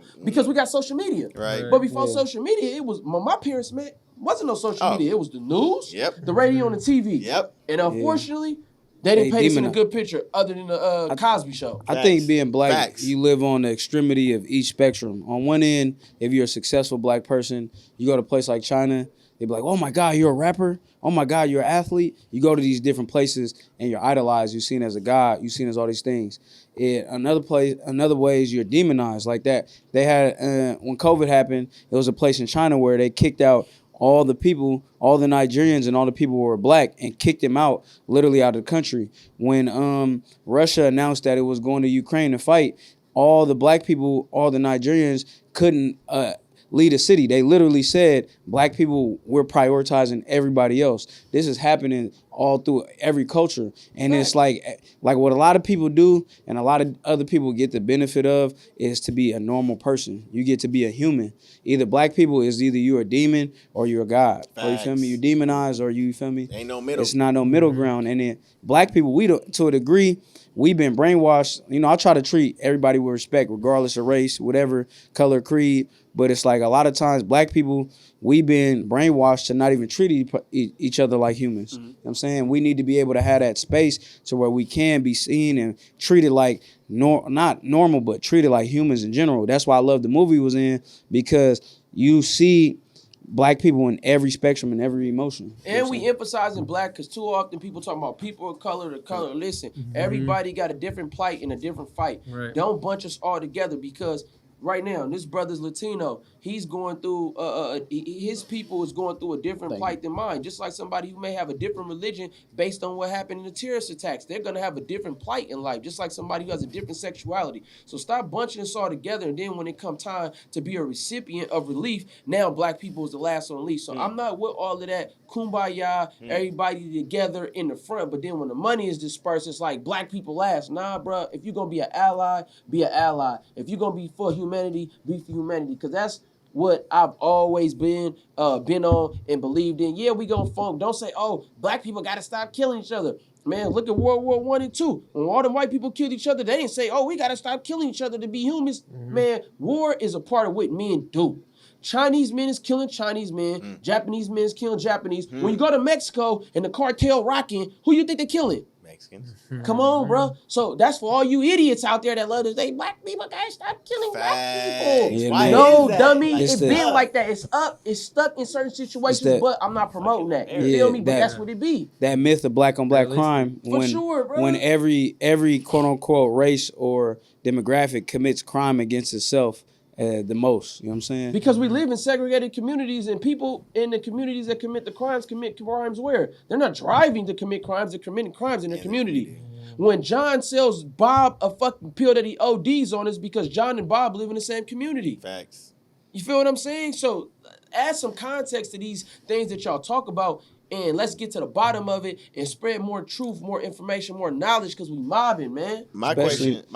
Oh. Now, I was going to say, and not operate off of skewed statistics that have literally been proven to be either deviated or not, or spiked to create a reaction or to create a type of thought, man. And so it's like, you know, or create a narrative. There you go. I'm saying some shit. Where we at? Let's mob, man. You know, we warmed up, man. I like the way that was rocking. I got 2 questions for you. Okay. About the culture, 20, nigga. man, What we the fuck you drove got out for the here. culture, though? Hey, Let's we get it. drove- Let's hey, get man, it. Let me see. We going past the time limit because we drove right here, man. So we gotta get at least. But trust me, we can get it in. Come on. Trust me. I got 2 one questions because for we you. still on it. All right. I got one for the culture. Man, All we right, got, do your man, thing. bring them I was on. just saying, that was it. Being a black man, this is for both of y'all. Being a Yeah. black man in America, what is something y'all wish that would change between our race? Man, Self-hatred. transparency, Ooh, information. We need to be informed about who we are, where we come from, and what we're capable of. Stop thinking that somebody else's ice is colder than yours. You feel what I'm saying? So understand, be that. clear. You want to build heaven, you got to get the angels. Where did they go? They went to Africa because, nigga, that's where you get the angels from. You didn't get slaves from over there. You got doctors, you got architects, you got scientists, you got all of these blessed people, all of these chosen people that happen to come up short because they didn't have no pistols, so they got abducted. And yeah, it was some Africans who, quote unquote, sold other Africans, but they didn't sell them into servitude and bondage. They thought it was gonna be like over there. You gonna work this land for a few seasons and you gonna bust your move. That's real, They though. didn't know it was chattel slavery. So black people, man, know your history so things won't repeat itself. Stop looking for love, you feel me, from people that had already hung you off trees. You can't look for love from people that are already that work you 100 years, man. When you study slavery, shout out to the Jewish people. I love the way they forced Jewish people to know the evil that Hitler did to them to prevent from it happening again. Black folks, I'm gonna look at this camera. Knowledge yourself is essential. Stop believing what somebody else is telling you about you. You know you're not lazy. You know you're not shiftless. We are chosen. You understand? Don't blame yourself for atrocities committed against us. That's not what it's about. It's about understanding what happened, preventing it from happening, and also knowing that when we work together, the teamwork gonna make the dream work. We ain't going back to Africa unless it's to visit or buy some property and stuff. We gonna turn America all the way up. So don't be discouraged by this fuck shit that they've been doing. You feel me? We here for a reason. We gotta fulfill this prophecy, man, to make this motherfucker the land. You know what I mean? Of the chosen, man. For real. That's no motherfucking cap. That was dope right I there. really He just went on one. Yeah. You got me motivated. Nah, for sure. That's how we do it. Come on. Hey, you see the 1-2 punch, man. He had this motherfucker booming in the beginning, man. You know, and we gonna bring him right home, man. Give me Splash Brothers in this thing, man. I would say mine was probably be self-hate. You know, it's like a lot of stuff. I think black people got But all I'm conditioned. showing is images of myself in a fucked up situation. Why wouldn't I help myself? I got a picture of white Jesus on the wall. If that's God, who am I? I'm the opposite end of the spectrum. And that's why am I worth something? That's why the brainwashing is so evil. It's so violent. You know what I'm saying? That's why. But I was taught I was just a slave. But that's why we got to be bigger than what we taught. That's why that self-education is big. That's why you grew up in a house where you're not watching TV. All these mediums that are controlled. But in the media, I'm not supposed to be with a black woman. Whoa. The media lying to you. You tripping. No. The media are lying to you. Nah, that's the a media big... supposed to kill you and him. Yeah. Nah, fuck that. Nah, but you know, that's a big thing. Okay. Honestly, Talk that's a big about thing it. too Let's that talk we're going to about talk it. about because rap music is the only music that literally is perpetuated to cause violence and toxicity to our community. If you Not listen- true. Punk rock goes crazy and all they do is say, kill John. Another genre that does that. What? No other genre do that though, bro. Gangster rap is amplified in our communities. It's about 12 different genres in there. You can listen to Stunnaman02 and the 0 bars about killing people, so I just debunked that, brother. That's no cap, Hold though. on. Let's talk about this. Why is it important? Hold on. Stunnaman02 Name one makes label. music Hold on, that does not wait. depict black men getting killed. Let me get my counter argument. Name one label that invests money into country music that talks about killing each other. I don't know anything about that genre. Okay, bro. I'm ill-equipped for this. Exactly. So, But he has a point though. Why is it important for it to have substance and actually something to talk about in your music right now? It's not that it's yes, Okay, that's so always let me important. let me play Yeah, devil. yeah. Let me defend hip hop. So right now, Like, you defend it. that's your expression. Let's Why- be why clear. important for your expression to be- Stunnaman02 rocks with hip hop. He's playing devil's advocate right now, so I'm gonna debunk what he's saying. So black people nothing really to culturally, see, no, okay, Yeah, there's nothing really to debunk. okay. Our music. I'll tell you my point. And Go ahead. look, my point is that every single mainstream label invests money into the perpetuation of what is negative to black people. I apologize. It's nothing to debunk. He is Yeah, right. yeah. Nah, I don't think gangster rap is bad at all. I think rap has a whole bunch of different genres that stem from a whole bunch of other genres that black people created. Rock and roll, jazz.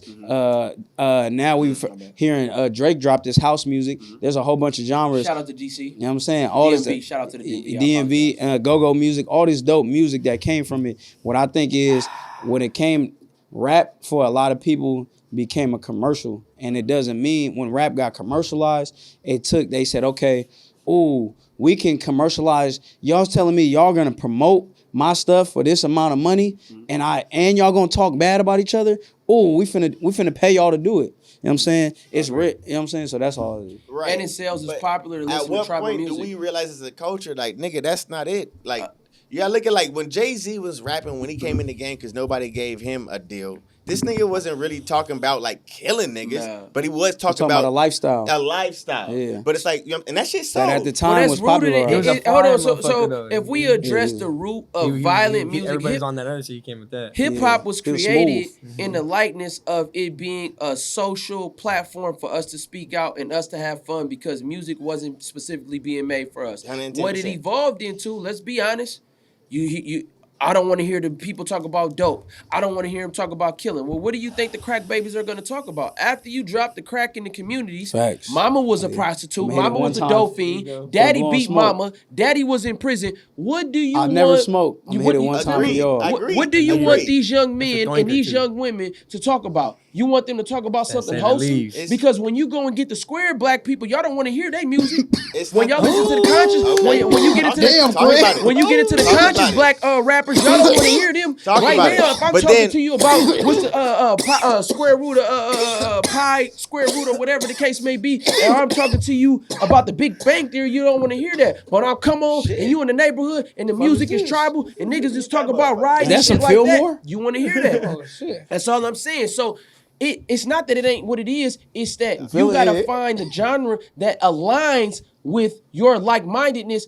You don't hear Kendrick Lamar on the radio all the time, Nope. but he sell hella records. Hella. You don't hear NDRE on the all the time, but it's still selling. So the radio and the internet is something totally different. On the internet, go on there, black people, and Hey, find the Sean, hit music that you like. But to keep it all the way real, time for the one time. the violence is relatable.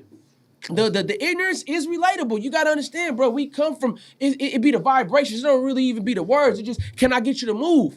He just told you, Big Steppin' is a fucking conscious song. A big steppin', 4-5 on me look like I'm bench pressing. Get to talking like I think last with year. me, Come on, bro. I think like, with me, like I love gangster rap. I love popular rap as much as anybody else. But being a conscious person like Gunna, like everybody on here, I realized that when the media, the people who were funding certain people's labels and certain people's stuff, when they saw, oh, Public Enemy is one of the biggest groups, but we can fund this group and they talk about this and we can blow it up and market it, we can really influence the whole culture.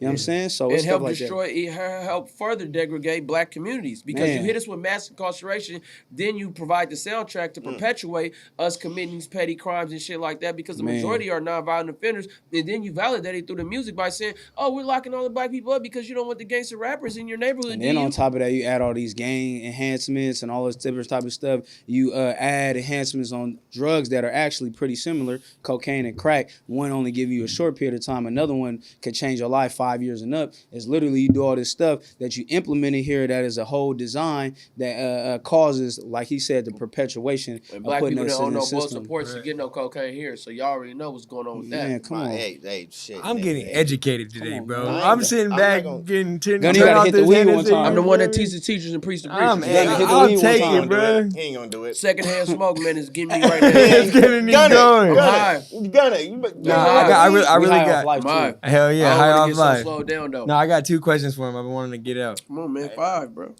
What does winning mean to y'all, and what is the key to winning? Oh man, you know, still winning is the ideology and the mindset. It's a lifestyle, you feel me? Still winning comes from and it's built off not only things that I grew up on, the equilibrium balance, but it's incorporation and synonymous with the big lifestyle, the big mindset. The big mindset is something that Gunna was passed down to him through his lineage, through his family, that we got exposed to when we went to Amsterdam in France, or Switzerland in France, excuse me, and we was laying on the so floor. many places. It's so Oh big, my baby. Man, God, for that's what sure. I got to say. Switzerland Yeah, and France. what? Switzerland, Yeah, yeah, man. Switzerland, Drop that Paris. knowledge, man. Switzerland, Paris, He's just the Amsterdam. biggest traveler in the Exactly. world. We went Yes, to travel for the sir. movie, but we went to I believe we was in Paris, but it could have been in Switzerland or Ace, Amsterdam. where was we at, brother? Was we in the hotel? I was laying on the floor. Singing Ace was there too. The reason why I Ace remember was we always was there. in Paris now is because I was reading this book called "The Things You Need to Know Before You Quit Your Job," and in that, Gunna was telling us about the word big and how the word little is a minimization of everything we do. So that's the San Francisco Bay Area, Northern California, California West Coast vernacular, even all around the whole world. Nationally too, they talk about little. You minimize it. Let me ask y'all a question. Would y'all rather have a little $1 million or a big $1 million? Big million all day. So when we say a big million, you put a whole different type of connotation on what you got. A little million can be like, oh, this $1 million doesn't impact you the way it should. A little million mean like you might not have it for that long. A big million can turn into 10 million. A big million, somebody can have $1 million, but you use it and to impact you and grow you in a certain way. You feel me? Correct. So in that mindset, it's like, bruh, what if I name the song Lil Steppin'? You know what I'm saying? Tag me in. I'm Lil Steppin'. Tag me in when you're ready. Yeah. Let me know when you're ready. Hey, but no cap though. Right? Yeah, No so come on. cap. Boom. So we got Stunnaman02 in the house, man. He talk These about still winning. It's an motherfuckers, man. ideology, it's a movement, all this shit, Yeah, right? Shout out to lifestyle. my mother, man. In the year, long live Dip. I was finna go to a show, and like he said, in our vernacular, state to state, no matter where you go right now, you'll hear the word little. I told my mom, she said, Call me by my government name that my father named me, you feel me? It's a beautiful name I can't share with the world, man, you feel me? Because I don't do it like that, you feel me? I don't give it up unless you Bro, moan it, tell you feel him, me? bro, Like, you don't I So literally look, now thought let me we drop was it. finna get it. So like, look, if not for them, for the hold on, ladies, man. come on. Ooh, wait, you know what it is, For the baby. ladies, It's only for you, baby. My boy But on some Gunna real going shit, crazy. Mom's corrected me, and she said, why would it be a little show? And when I told her that, I didn't think of it just like anybody else that I've been around since she told me that. We always, like, at first you correct people, but I was like, it's a little show. She said, well, if you've been taught that you're a God and you speaking things into existence, then everything you doing is going to continue to be everything that you say. A little show, little session, little song, little mixtape, little this. Then he took it upon himself to say, you know what? Instead of me just correcting you, everything is big. You feel me? So throughout my life, since my mother told me that, people be like, oh, you I heard you got a little show. I'd be like, I got a big show. People throughout my life, oh, I heard the little song. No, it's a big song. So what Stunnaman02 has done is what we supposed to do. We supposed to enhance everything that we come across. And winning, to me, even though he got into the still winning ideology, is, to me, is being your best self, being true to yourself, and going for your goals, my nigga. And I don't care who you are, brother. You don't have to be a millionaire to win. You don't have to be a billionaire to win. Being winning when you wake up. may be staying alive, staying healthy, and be able to add to your family. Picking up your child from school, going to your mother's house and putting a smile on her face, man. Winning has nothing to do with your proximity to financial wealth. It has everything to do with how you feel inside. And it may sound cliche, man, but that's what winning is. Do you feel good inside, and do you bring that to other Give me people? a right one on that one. You feel me on the real, man. On We the want back to end. let you, Yeah. we want Let me to get let a y'all second. know, man. You feel me? That We winning still is winning, Winning, and then come within on. that, Nah. within that, you know, when creators still winning, and then really locking in with Gunna. Like when I was going to school, I went to school for neurological psychology, understand how it works in the brain. But beyond that, I had an emphasis on positive psych and socialism. You feel me? So the timeline goes like, for me, we do the movie, then the week I'm graduating, the movie drops a couple days before. I make a song called Out That Window. So I'm studying all this positive psych and all this stuff. And then all of this stuff in life was happening to where it was too good.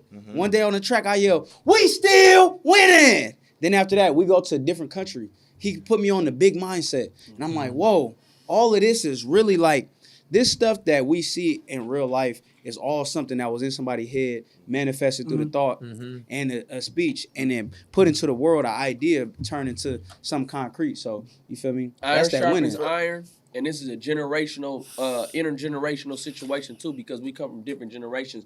So when y'all see us up here and y'all talk about teamwork, whatever the case may be, don't minimize your brother because he's younger than you, and don't minimize your brother because he's older than you. Oftentimes people get into like this generational war and divide instead of coming together. And when you look at other groups of people who are successful, they'll have 6 or 7 generations of men giving each other counsel, because it's a energy and a wisdom exchange. And then when you have a meeting of minds, you've seen Jordan on the court with Kobe Bryant, you've seen Kanye West on the track with Jay-Z, you've seen Tupac with various people. We are here to pass on. Yeah, we are here to pass on information. Just like he may come across somebody who was a teenager, he shouldn't get around them and totally dismiss them because of their age, because that person may be 5 years younger than him or whatever, right? But that person can still teach him. We can learn from babies. When Steve Jobs created the first company that's a $1 trillion company, which is Apple, he said his products were made for people who don't even know how to talk to be able to interact with it.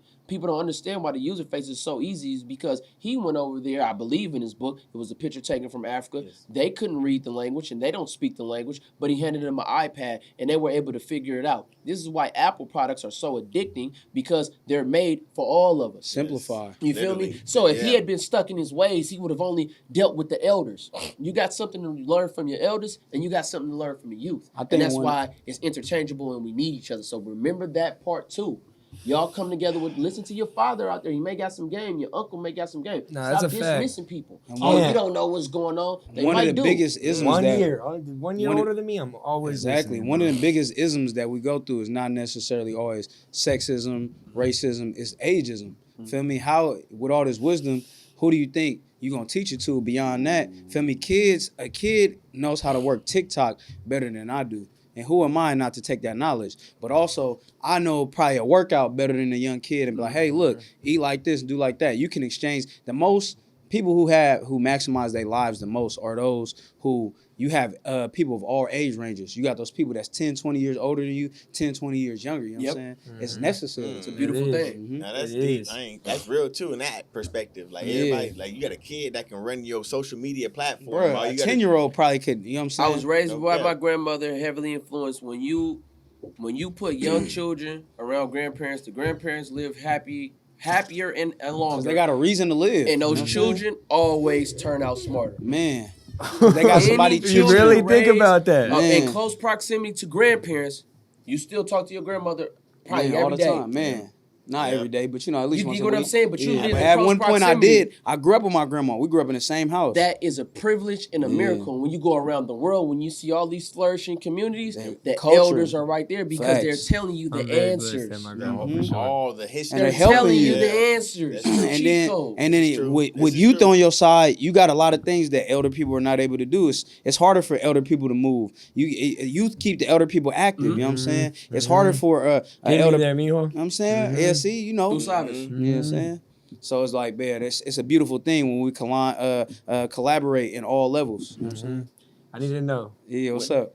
What's y'all take on the term "fake it to make it"? It depends on what connotation you mean it in. So in terms of like, for example, if it's like a situation in which, okay, I'm trying to get to a certain weight. When you're trying to lift a certain weight, you do this thing called a static hold. And what a static hold, familiar. you know what I'm saying? When you do a static hold, if I'm trying to get to a heavy weight in benching, you hold that weight on you in order to trick your mind that you're able to hold it. And then in tricking your mind, you're not tricking it no more. Your mind say, this is not as heavy as I thought it was, eventually going into that motion. Also, in terms of, if say somebody's depressed, and in order to get out of that mindset of depression, you have to have self-positive talk. What you might not have now doesn't mean you don't have it now. It's just a not yet. You might not have it now. It's just a not yet. And you have to speak into it sometimes. In terms of doing shit like saying like you a street dude or you somebody who's a killer and that's not you, like, come on, man, you manifesting something you don't want to be. I'm so happy I'm here right now. You know what I mean? Keep talking. Manifestation. I'm so happy I'm here right Come now. on, man. Hey, it's a tag team, man. Just tag me. I'm so happy if y'all feel this energy in this room right now, bro. Faking it till you make it. To piggyback off of what he's saying, I just don't agree with it. Manifestation and faking until you make it is different. To manifest something is to speak it into existence deliberately. You feel me? To manifest something is to speak it into existence accidentally. But to fake it till you make it is a total manipulation. To go out there and tell people you got something which you don't. Yeah, I don't you got agree the with fake that. jury. And don't get me wrong. There's people who have done it and it works, but for the overwhelming majority, in order to fake, you have to live a lie. And when you live in a lie, what results are you going to get at the end? Look at all these people who crash. I don't care what space you in, man. When you faking it, eventually you reach a space that's so real that you can't fake it. And when you get there, what happens? You got to ask them people. When you live in transparency and you live in your truth, you can come to your partner and say, hey, I got $1,000. Yep. What you I need? only got $55. Okay. Hey, I need to borrow 30 bands. But when you always is good, and it's really not, and that the segue back to mental health. Don't fake it till you make it. You don't gotta always put on a smile and tell somebody things is good. Sometimes you can say, hey, I ain't feeling my best. Hey, I need help. I could never be in a situation that I'm in right now if I didn't ask my family and friends for help in times of need. Same with him. We are all humble people. Humility is essential.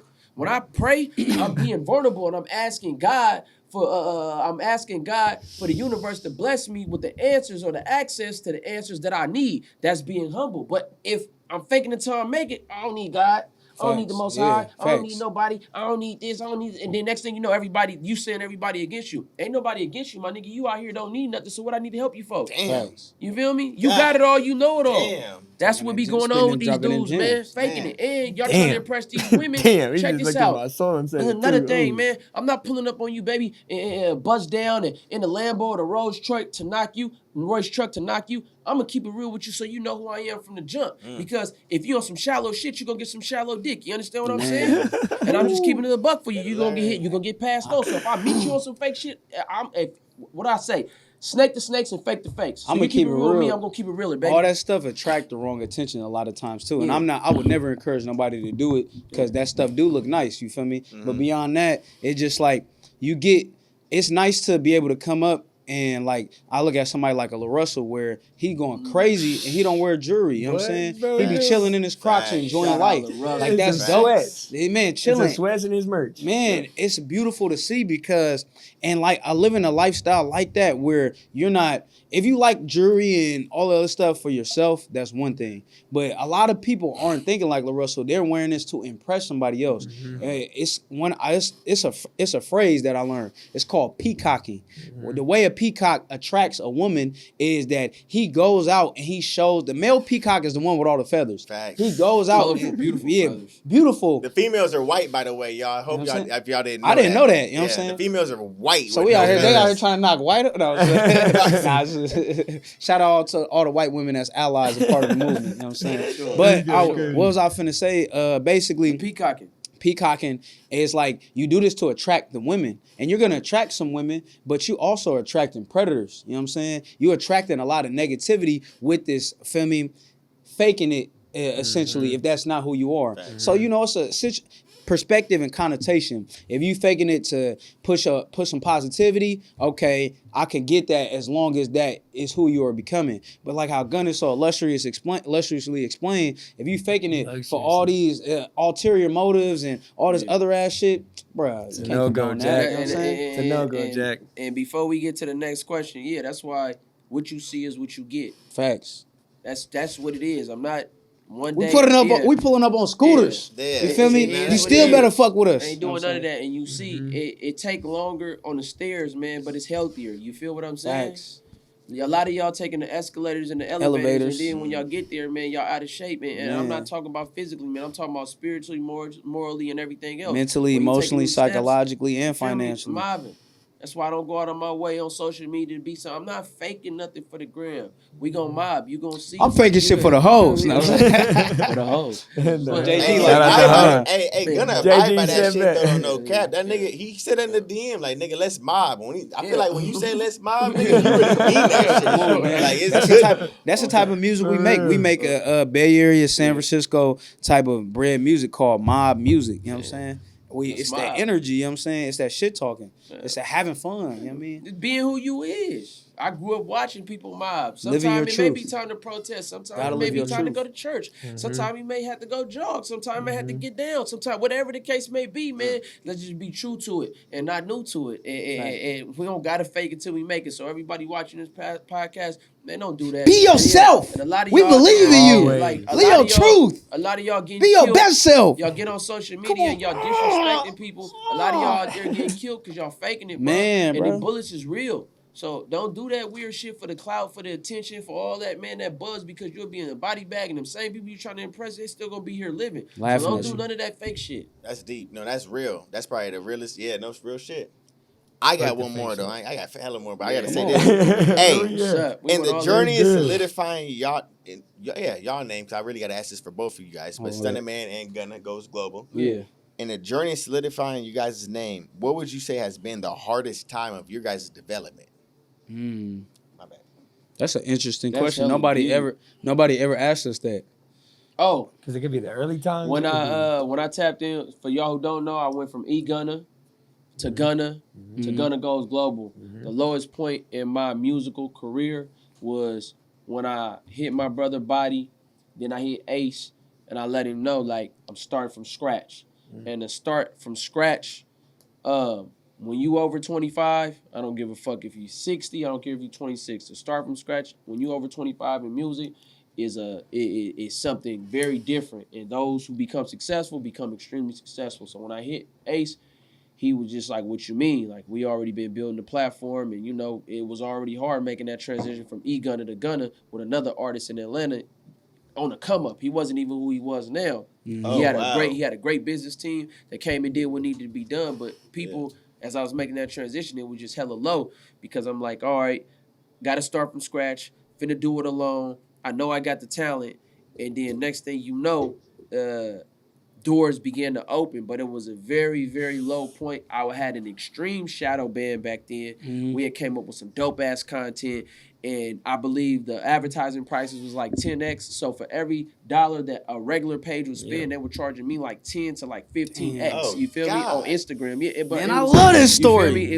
It was This hella resilience right discouraging. here in the fullest. And Say that. I remember You know what I'm talking to Ace. I remember either it wasn't screen recording. I remember seeing them screenshots, or I took screenshots and I had it in my phone and I was just showing them like everything I'm doing to be exposed. I am being suppressed, and it was beyond low because I'm using my money. I got children. I'm in the streets. I'm from the streets. But the crazy part is you could have quit, bro. When you had to change your name, Yeah. or It was anything, hard. bro. You It could have was- quit, but you didn't stop. It's resilience. You feel me? Nigga, we still Winning. You Woo! could have really quit though, but that's what Jay-Z said. That's what you got in common with Jay-Z. You feel me? Is that It hurt though. Like not to cut course, you off, yeah. but like it hurt, and it was the lowest point. But I didn't even express it to him. I didn't express it to nobody. I wasn't depressed. I was discouraged, and I just you remember kept sitting going. in the house. Yeah, like nigga, how I'm this raw, and you mean to tell me like I can't even use a public platform? Like even they getting in the way of what's going on? Right. And a lot of love that I got for Stunna, and is when he reached out. He hit me via DM. I would have to scroll up to get the exact words, but he asked me that I want to be in a movie. I didn't know this young man, but it's Yermski used to post his videos, and I actually used to repost his videos. I used to see him rapping in the neighborhood on the step. That's just keeping it a buck. Like the first time I ever seen him was there, and I would repost it. I used to be like it was raw. So when he reached out to me, I get random DMs all the time. And I ain't gonna lie, at first I kind of just thought like, all right, you just talking. Like, you know how many people really tap in with me? Like, let's do this, let's do that. I was like, whatever. Right. Give the casting director my information. Long story short, the reason why it touched me so much because I expected nothing, but he utilized the space that he was in to mention me. And from him mentioning me, I was like, you know what? As long as I know him, I'm going to rock with him. I'm going to do whatever I can. But that was one of my lowest points, talking to him, talking to Body, like, man, how we going to figure this shit out? And I was appreciative of my faith. Of course, I would listen to my music to get re-energized, but I was still very, very upset about that financial, about the shadow ban, and then that 10X being charged. So at my lowest point, I remember being quiet a lot. I got real quiet. I would sit in the car. I wrote some of my best music and stuff like that. But for sure, on this music journey, the beef wasn't hard.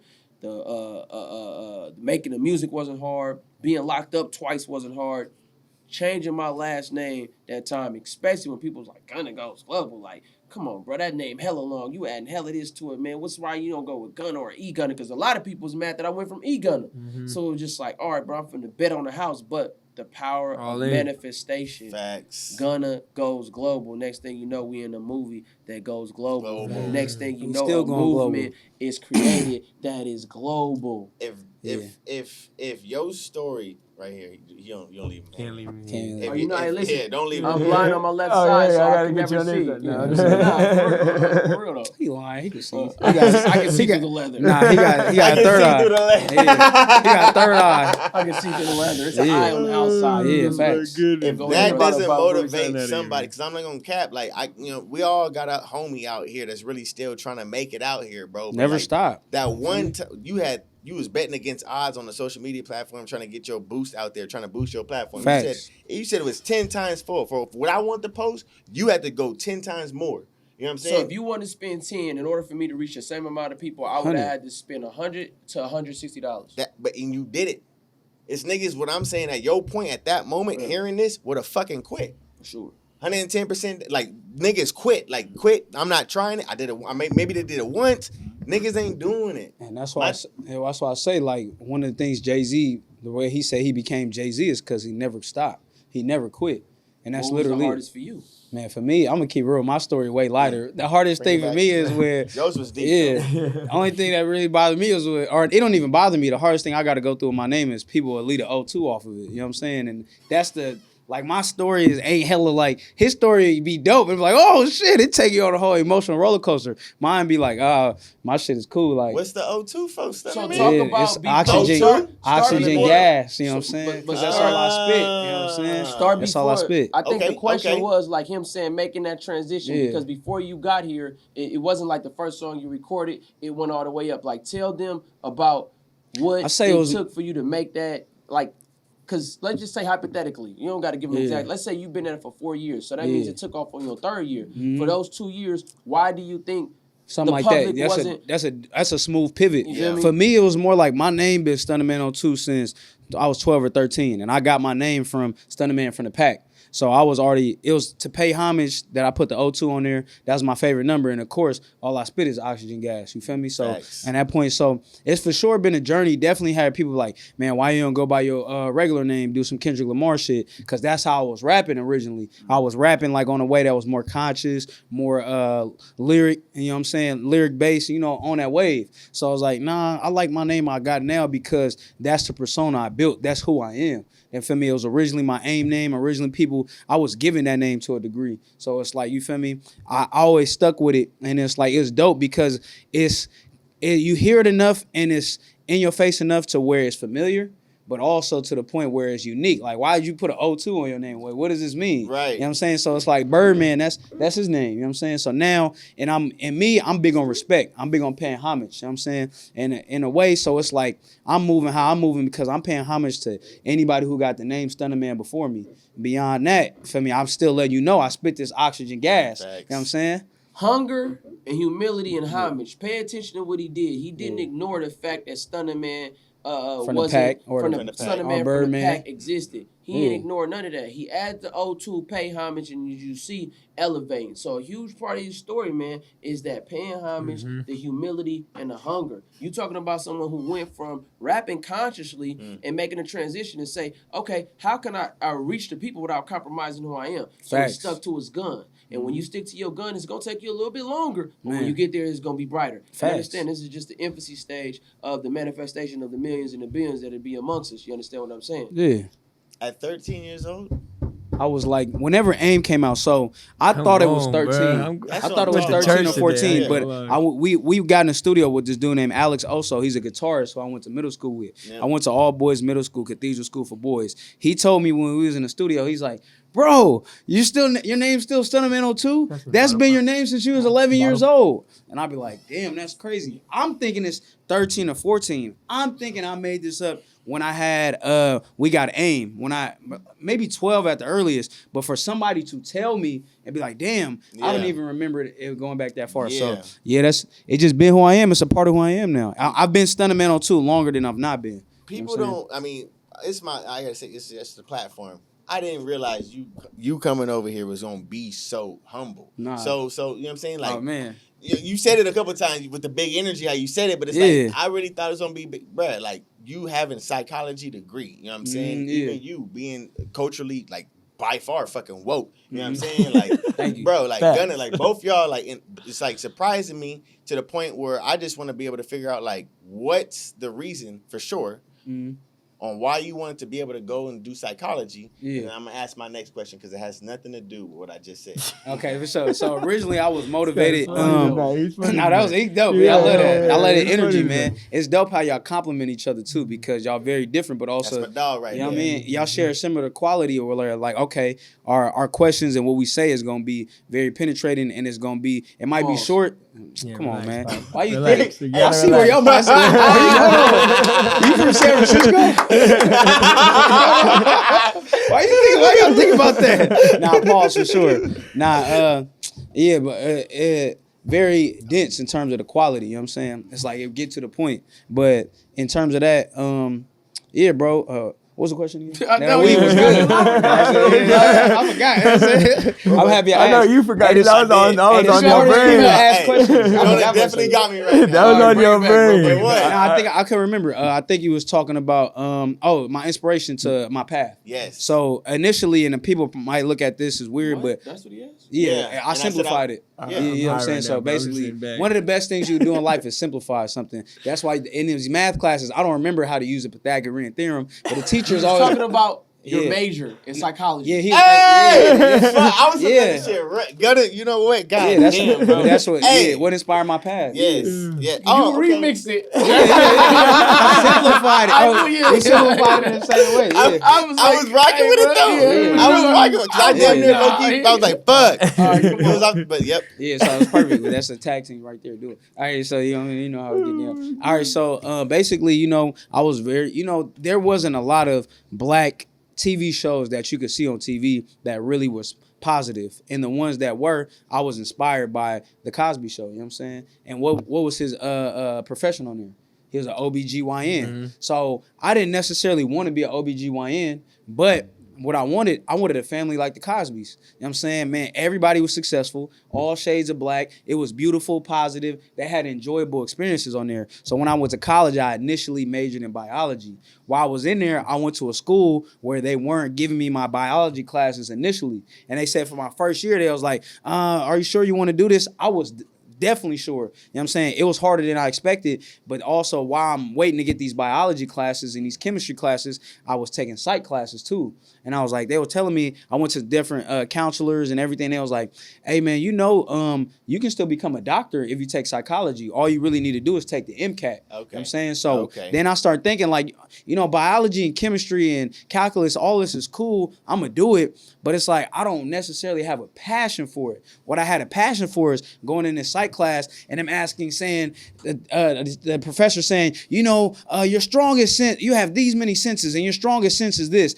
And then asking them a question and be able to debate it. Because I feel like one of your strongest senses is smell. And that was one of my debates because our psychology teacher, he was like basically saying like, he said your strongest sense was like sight or hearing, right? And then I was like, well, what's the sense that you remember the most? And he's like, well, there was this one time when I met my wife, she said she still remembers how I smell. Basically, coming back to psychology fascinated me so much, and I had went through so many psychological things in my life, and our community goes through so much psychological trauma that I feel like me being an agent in this, putting my foot in this, and gaining this can not only help myself, but help everybody around me as well. What the you know what I'm saying? fuck? So, you know what I mean? Stunnaman02. I gotta put the 02 With now. the You got knowledge, you. That's cool. what's your biggest Thank you. fear for the youth right now? Like, I don't really got no fear for the youth, to be honest. Like if I was fear. I could say something for the podcast to, dispel all or put some stuff out there to make us more aware, but then I'll be lying because this youth,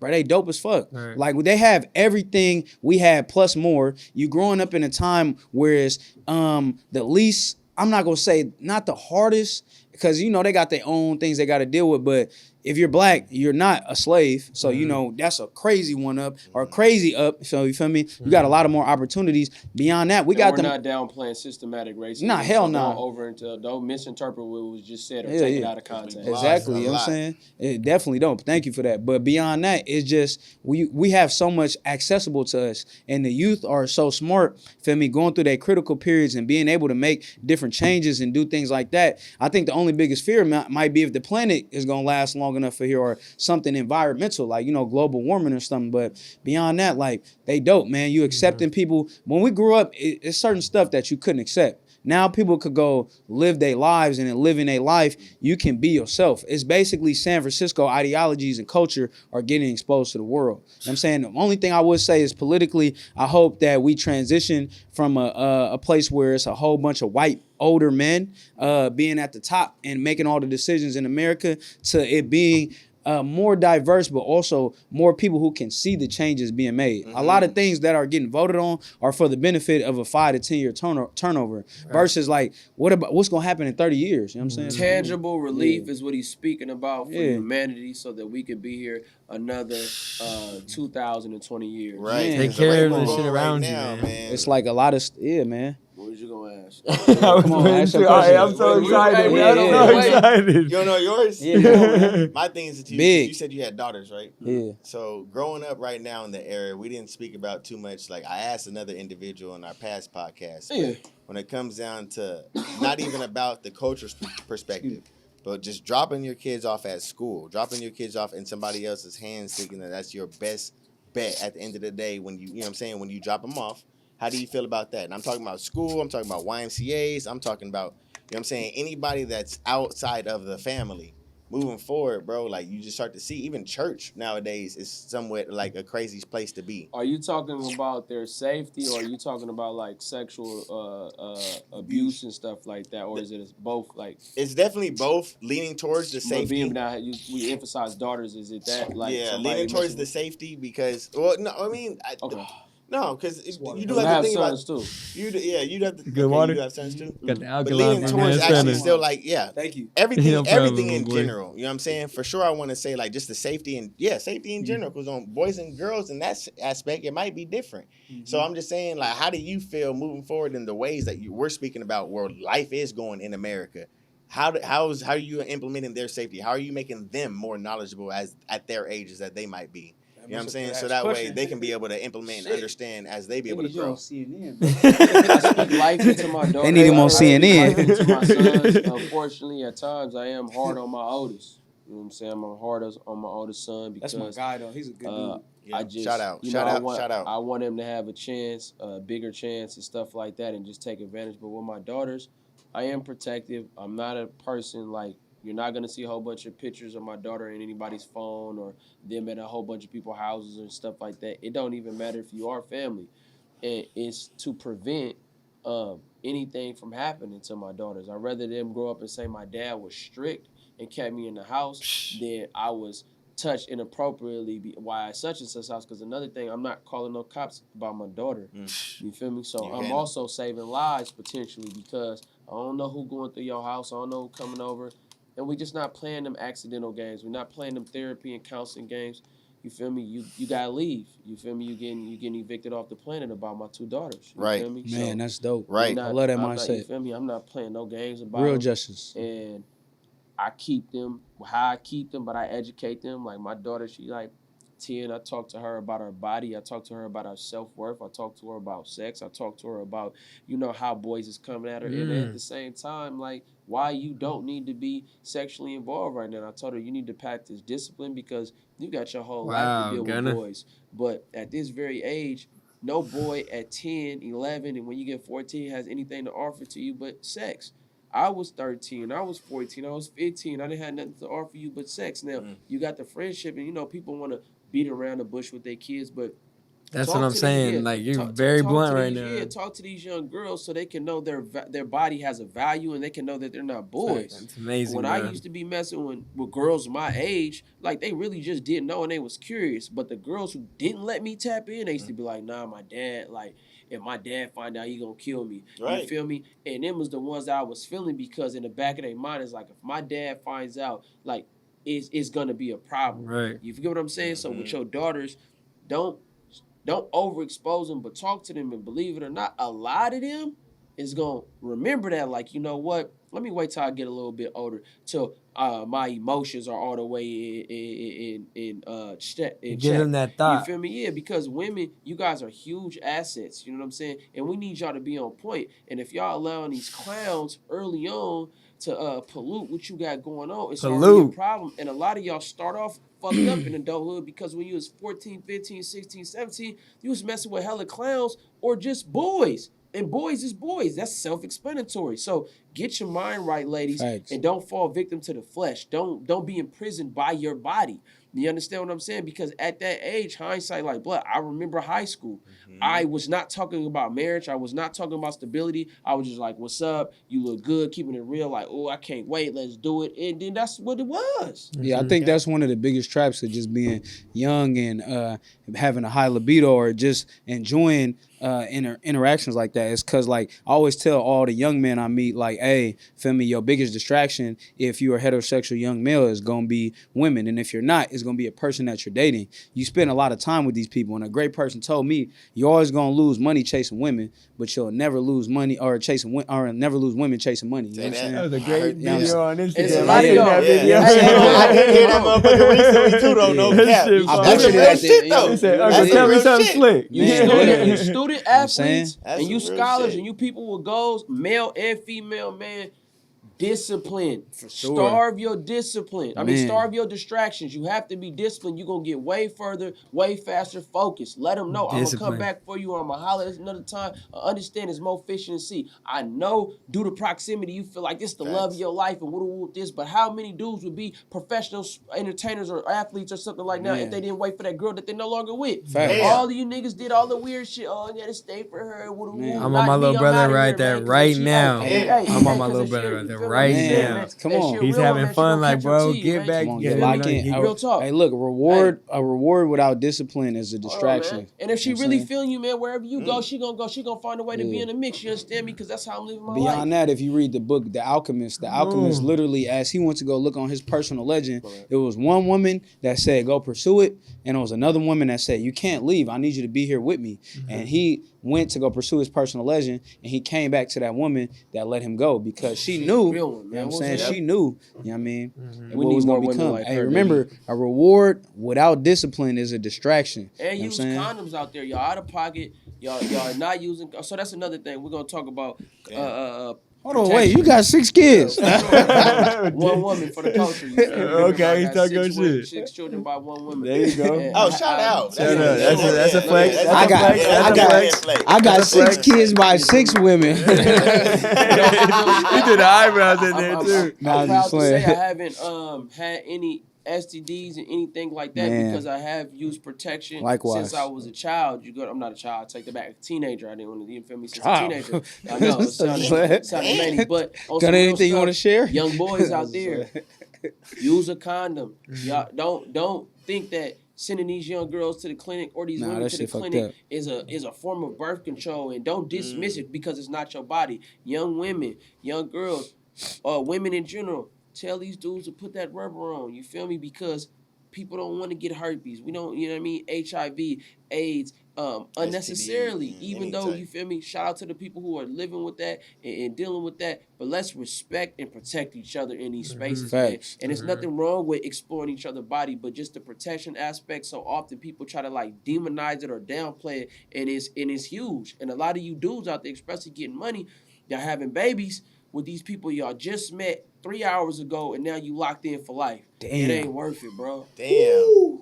3. Ooh, that's happened. That's happened, bro. Bro, Yeah. 30 minutes, bro. Damn. Yeah, no, that's the Name, not yeah. even to answer the name. What's up? I'm all over you. Let's go. Man, especially if Now you're you an gotta artist make or an it. athlete, man, you traveling you the just world. snotted all in her, and now Man. it's a baby. Yeah. Especially if you're a That's socialite, different. artist, athlete, somebody who has big funds, somebody who meets people, even if you're just attractive, you know what I'm saying? If you're an attractive man, you already know what it is, man. Man. You getting money, man. If you permit it, just use a condom, man. It don't Facts. be working. You see all Every these horror time. stories of. That's another thing. Oh, your daddy wasn't there. Like, that don't even be the case, man. Remember Back that in the Austin days. Powers go, Daddy Man. wasn't Oh, there. A lot of times they make it seem That like was hella funny this is on that another movie. thing. A lot of times they make it seem like these fathers be deadbeats, but what it be is people just be meeting on the fluke, and then the baby be born, and the dude don't really be knowing how to deal with it because he really had a family already, and then she, you feel me? She didn't have to go and terminate the baby, so she kept the baby, and she not wrong for that. Right. When Yeah. y'all get together with no condom, just understand it take two, and if she decide to keep it, bro, that's not you just trying to keep him. No, that's her body, bro.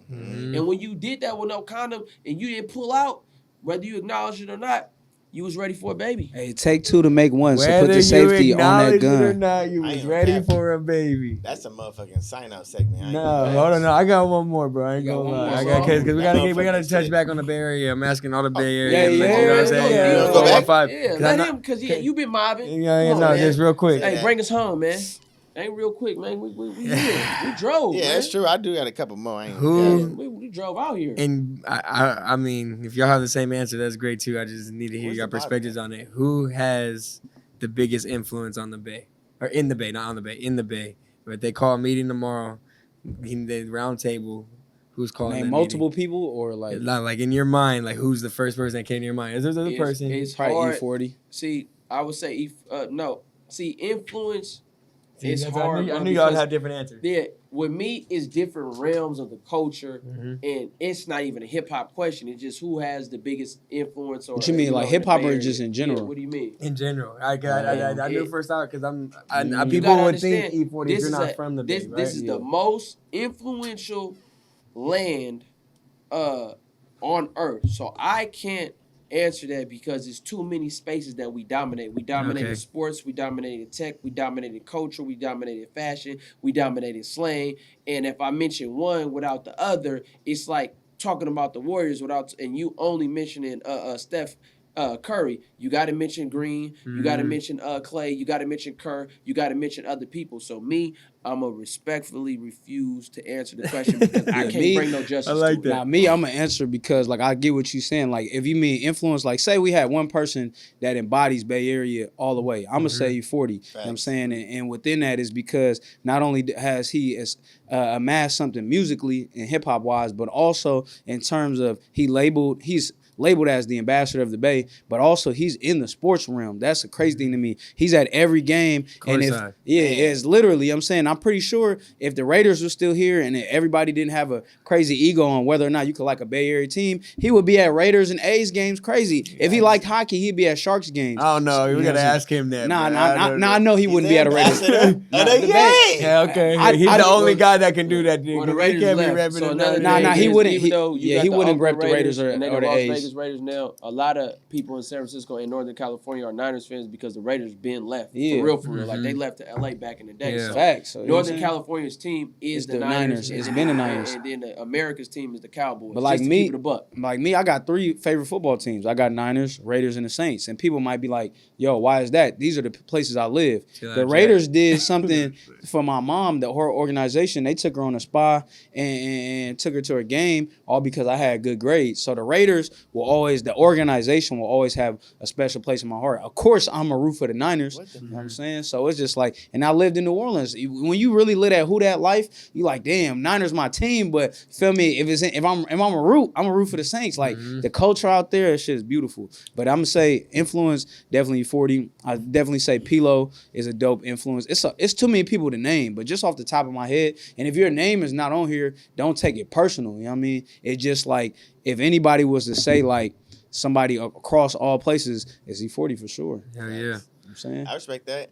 We're going to have to chop this up the hell out. Yeah, for sure. Yeah. We got so much shit to talk about. Especially that beginning intro. Hey, y'all ain't go back to the intro. Go back to the intro. Chop it up. We gonna No, we ain't chop even it up told them, 10 man. If y'all minutes made it this far, make sure y'all follow, like, comment, subscribe, We're bro. gonna We break it appreciate down y'all in for tuning increments of in. 5 or 10 minutes, man. Right, we got you. We 30 finna pieces of do content. highlights all day, my boy. I said 30 pieces of content. Hey, that's genius. But an interview like this, that's true. You have to be discouraging just from the jump. You know like what I mean? 3 hours and 2 minutes? Yeah, like, Let's not no spill the way. sauce yet, just yet, you know what I'm Yeah, saying? we're at 2:03 right now. We're at 2 hours and 3 okay. minutes. We good. I got one though. Being from the Bay, what is one label that you want to co-sign you guys coming up? Oh, like just a normal label? Normal, you know what I'm saying? Like I've always wanted, you know what I'm saying? Probably I like Def Jam just historically. I know he probably gonna say, I don't want to take his answer, but he gonna say definitely No Limit, you know what I'm saying? No Limit or Cash Money. You know what I'm saying? Growing up it was like to be introduced really with JT the Bigger Figure saying or like Messy Marv. Like I grew up Cash Money and No Limit. Of course we was raised on them, but coming up it was a presents. And me being from the Mo, I've always been proud of our history because for those who don't know, Rappin' Forte was on one of the highest selling albums of all time, which is All Eyes on Me. That's dope as fuck. And when you come to Filmo, JT the Bigger Figure helped Master P. You understand what I'm saying? Yeah. So when you look at The Game, who comes from LA, he was founded at a hip hop summit by JT the Bigger Figure. You get what I'm saying? Yeah. So there's a lot of history that comes from our neighborhood and really being embraced. So coming up, it was Get Low Records.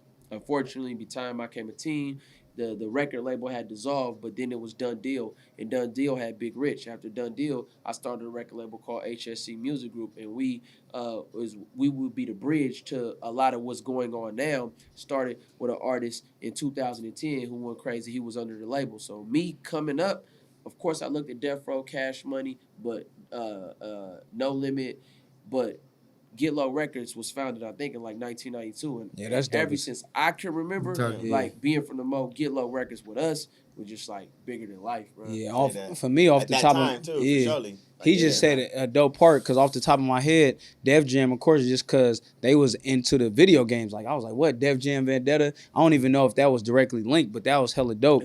But then beyond that, when I was coming up, I didn't even really think about like labels and stuff because in the Bay, independence is so heavy. Like, you know, I used to ask myself, like, who would I really get signed by when I took it serious? And it's like, sometimes you have an answer, but it's like, also, you be like, damn, I want to see what I could do by myself. And I think that just come off of what Gunna was just talking about. Like literally like San Francisco, the Bay Area, for me, it's literally we breed independence. That's our mindset. Had we not had that foundation, Master P, that's where he got his game, literally, and turned First it in. album say Richmond, California on it. Man, turned it into Master No P. Limit. Yeah. Yeah, the first album say distributed. Produced and all that. Richmond, Yeah. California. Richmond, California. Yep. You got to remember when you go to Richmond, they're all from Louisiana. Mm-hmm. So when you talk to them, that's why to this day they country. Listen to their rappers. All their parents are from Louisiana. So when Master P was out of college, when he got out of college, him and his then wife, they drove to Richmond, California, and set up shop. But what he's leaving out is he already had folks out there.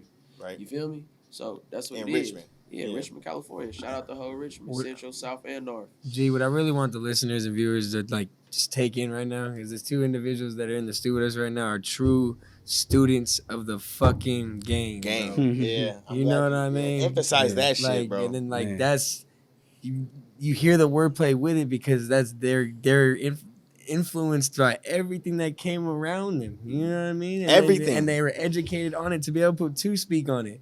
Where people don't like to, people will speak on shit that they're not educated on, and you hear it within. And now, bro, we're in rooms with someone that, bro, I'm speechless. I appreciate y'all for coming through. It actually goes for both of you guys.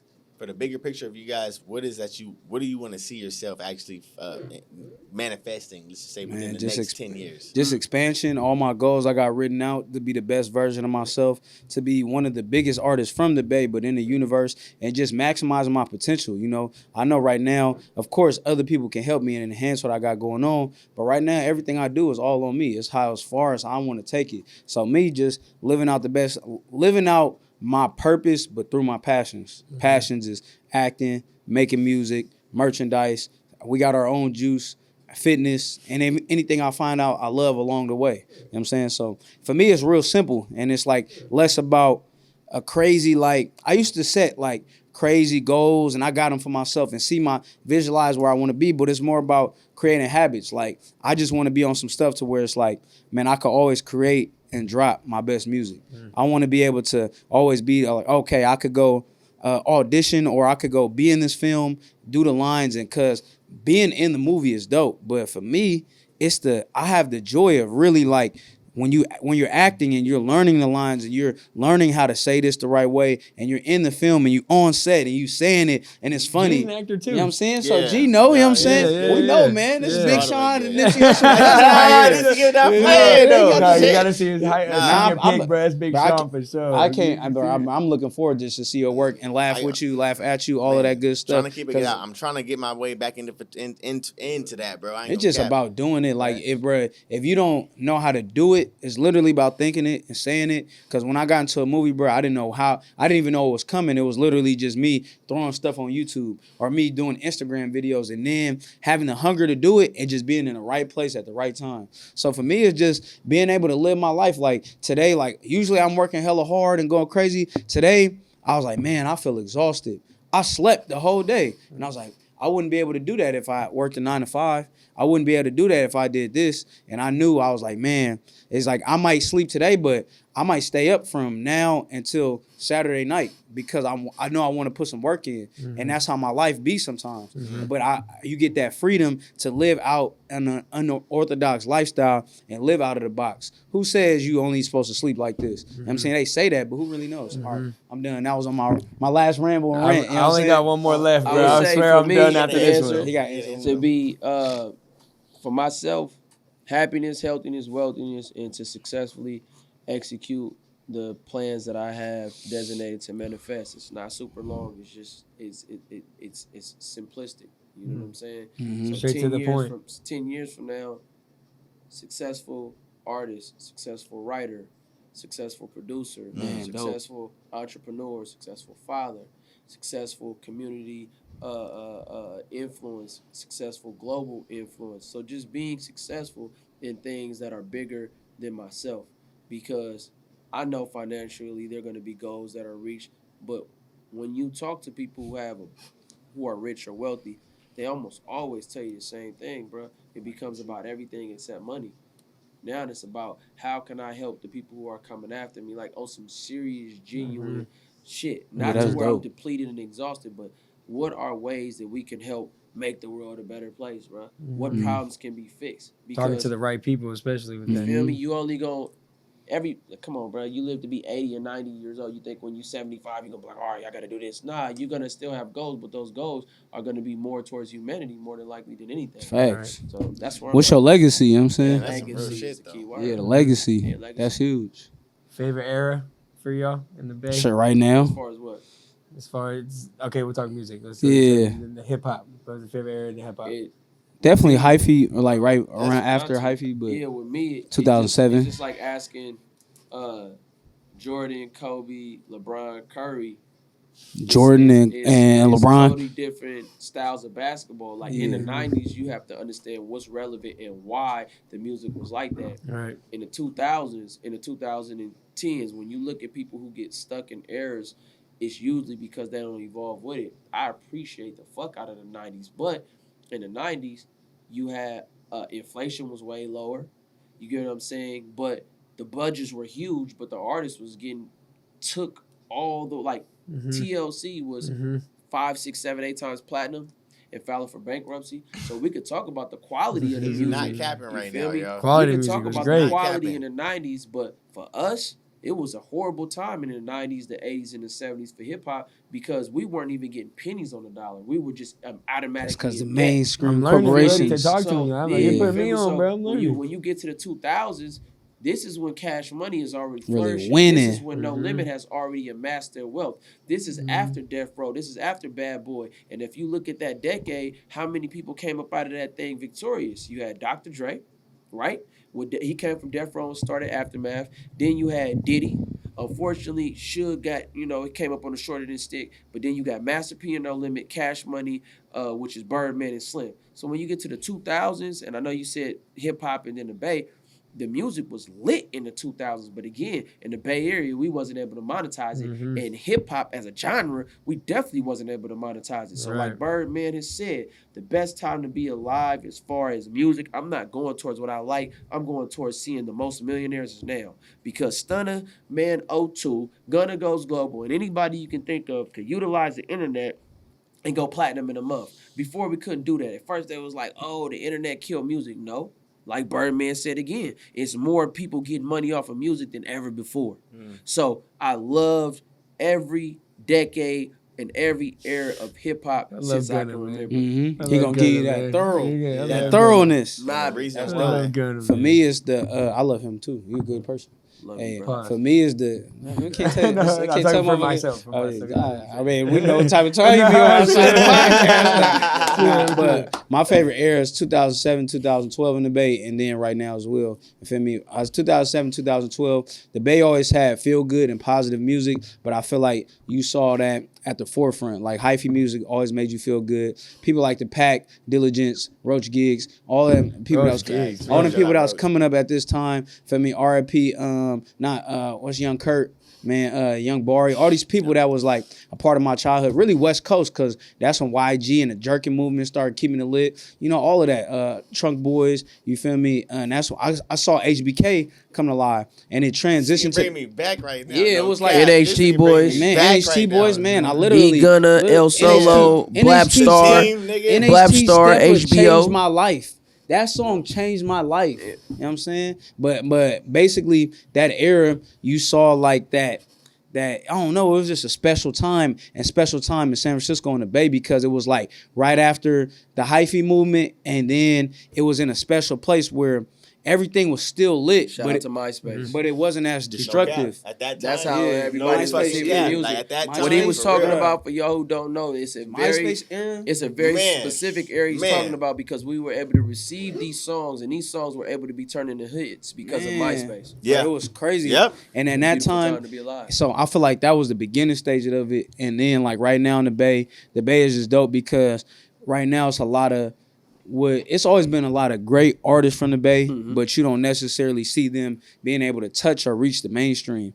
Like it's a lot of artists in the Bay that are getting a chance to be in the mainstream. You don't see that often. So I think that's hella dope. Changing it. Gold Man. plaques, platinum plaques, diamond plaques coming soon throughout the whole Bay Area, and of course, it's Producers, gonna expand too. to Northern California. I know we talk about the Bay a lot, but as far as proximity, Sacramento and Stockton, Hell yeah. right here, we cousins. Northern you feel me? California, We gonna- all West respect. we gonna- Coast. Yeah, No, we're that's gonna all acknowledge that. Also, this a dope I know you time for keep saying the West producers. Coast, but oftentimes when they mention the West Coast, man, that's Yeah. strictly only LA. So everybody out there in LA that watches, man, Well, the when Bay y'all got think- something to say. Exactly, the Bay got something LA to say. fuck with the Bay, though. Yeah. Come on, man. I'm You not know fuck with the that. Bay. So let me go a little bit deeper on the as we talking about it. In LA, man, the pecking order usually is going LA, the Bay, and really then Sac.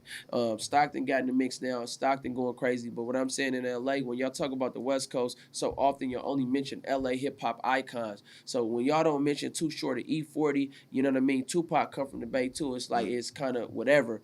I'm speaking specifically on what I got going on.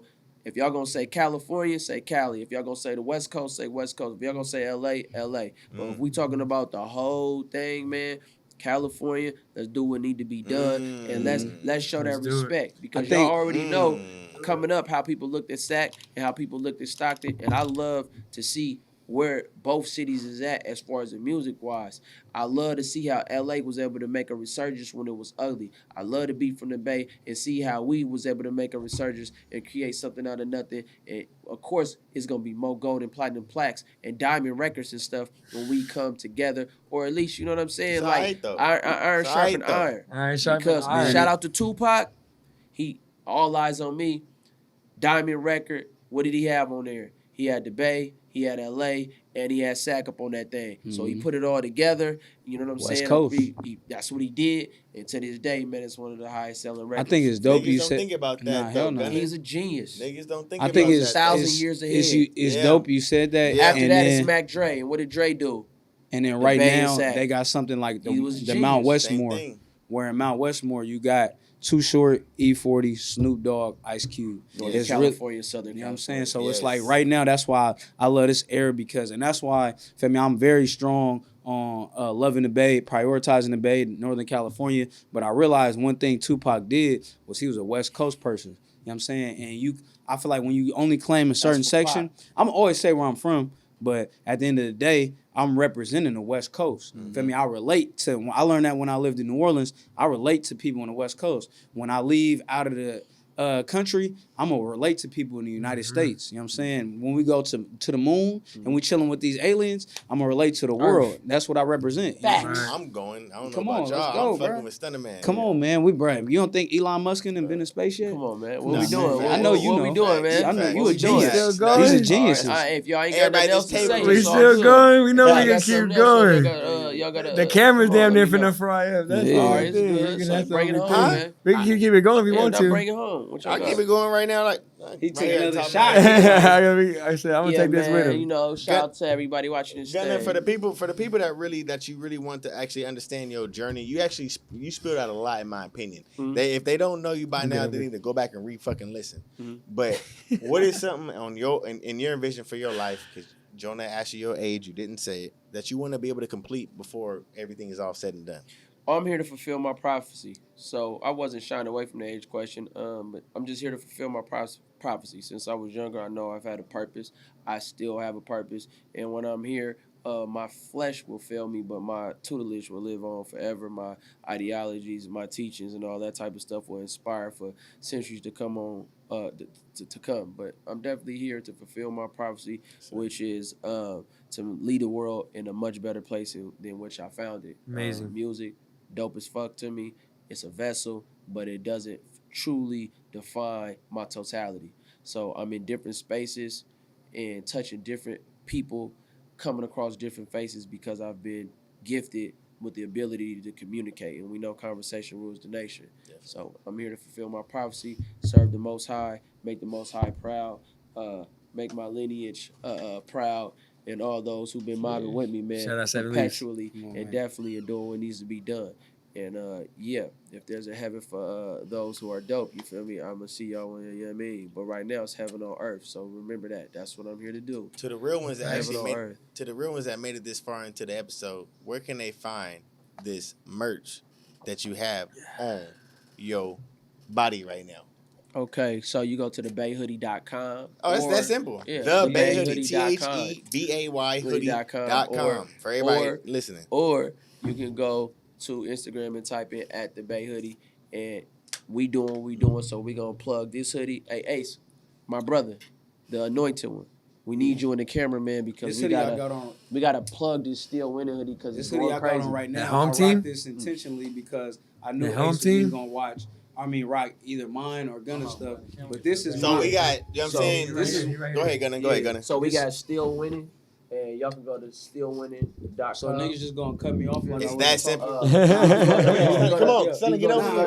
Nah. You go to Stunnaman02 Stunnaman02 get it. But these brands right here, just understand they come from the soil. And this brother's right here. This is his cousin. He represents his cousin right now with his home team hoodie. So all of this is done intentionally. So y'all make sure y'all get them, man. I'm happy it happened that way because they say when you're on an airplane, you need to put the oxygen mask on yourself first before you do somebody else. I was about to support. I'm supporting somebody's brand, but I was about to promote somebody's brand before I promoted my own. So that's you got to pay attention to where my ego was like, hey, don't hold on, y'all cut me off, but at the end of the day, it was a natural cutoff because I gotta promote my shit first. You know what I mean, and then so we could be able to support somebody else shit. You know what I'm saying? I love how open y'all motherfuckers Y'all are, gotta man. realize, like everything over here, don't nobody step on nobody's toes. Thank This is you. all Thank brotherhood motives. Don't nobody over here like, bro, outshine nobody, bro. No fuck shit. People Man. point that out. Stars. Yeah, people point that out in humility. They may think people don't understand. It just be organic with me and Stunner looking out for each other. And when you have people that mention your name behind your back in rooms that matter, that's how things prosper and move faster. He don't got to remind me to mention him, and I don't got to remind him to mention me. That's how it is. Him shining. If he don't shine, it's gonna be a stranger, and if a stranger shining, how did that help me? And vice versa. Every time you see your family, friends, associates, and people around you, you should actually be inspired.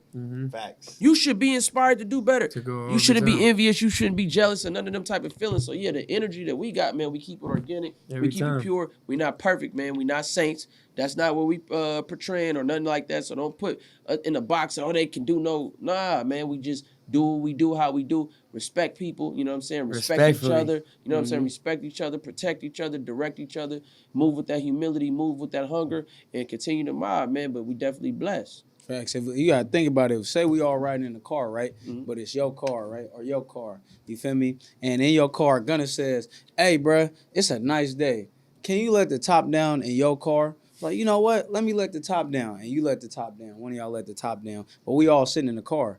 You let the top down in your car, whoever car it is. I don't even remember. You remember who car it is at this point? I don't know. The top came down, the sun is shining. We all got to shine. So at the end of the day, it don't matter who car it is. Damn. It don't matter who stuff it is. It don't matter who asks to let the top down. It's we all getting to shine now. Feel me? Let's just keep the vehicle going. My bad, I kicked you. No, in you're the good, you're face. good. And Nah. you know what I'm saying? But So I have moments in my life that I don't do that sometimes. yeah, let the top down. Let the top down. Yeah, bro, because at the end of the day, we live in one of the best states ever. Beyond that, we live in one of the best lives ever. And if you got a convertible, how you gonna enjoy the sun if you don't let the top down? Oh, and let it shine on everybody, baby. Man, might as Say that well. on everybody. Just You what's feel the me? reason you even I get that hear car that. for? I You know hear what I'm that. saying? And also, we all stars in our own right. So when you're a star by yourself, of course, I got the North Star is the one that shines brightest in the sky. But at the end of the day, when stars come together, we create a constellation. So why a constellation shines harder than majority of any individual star.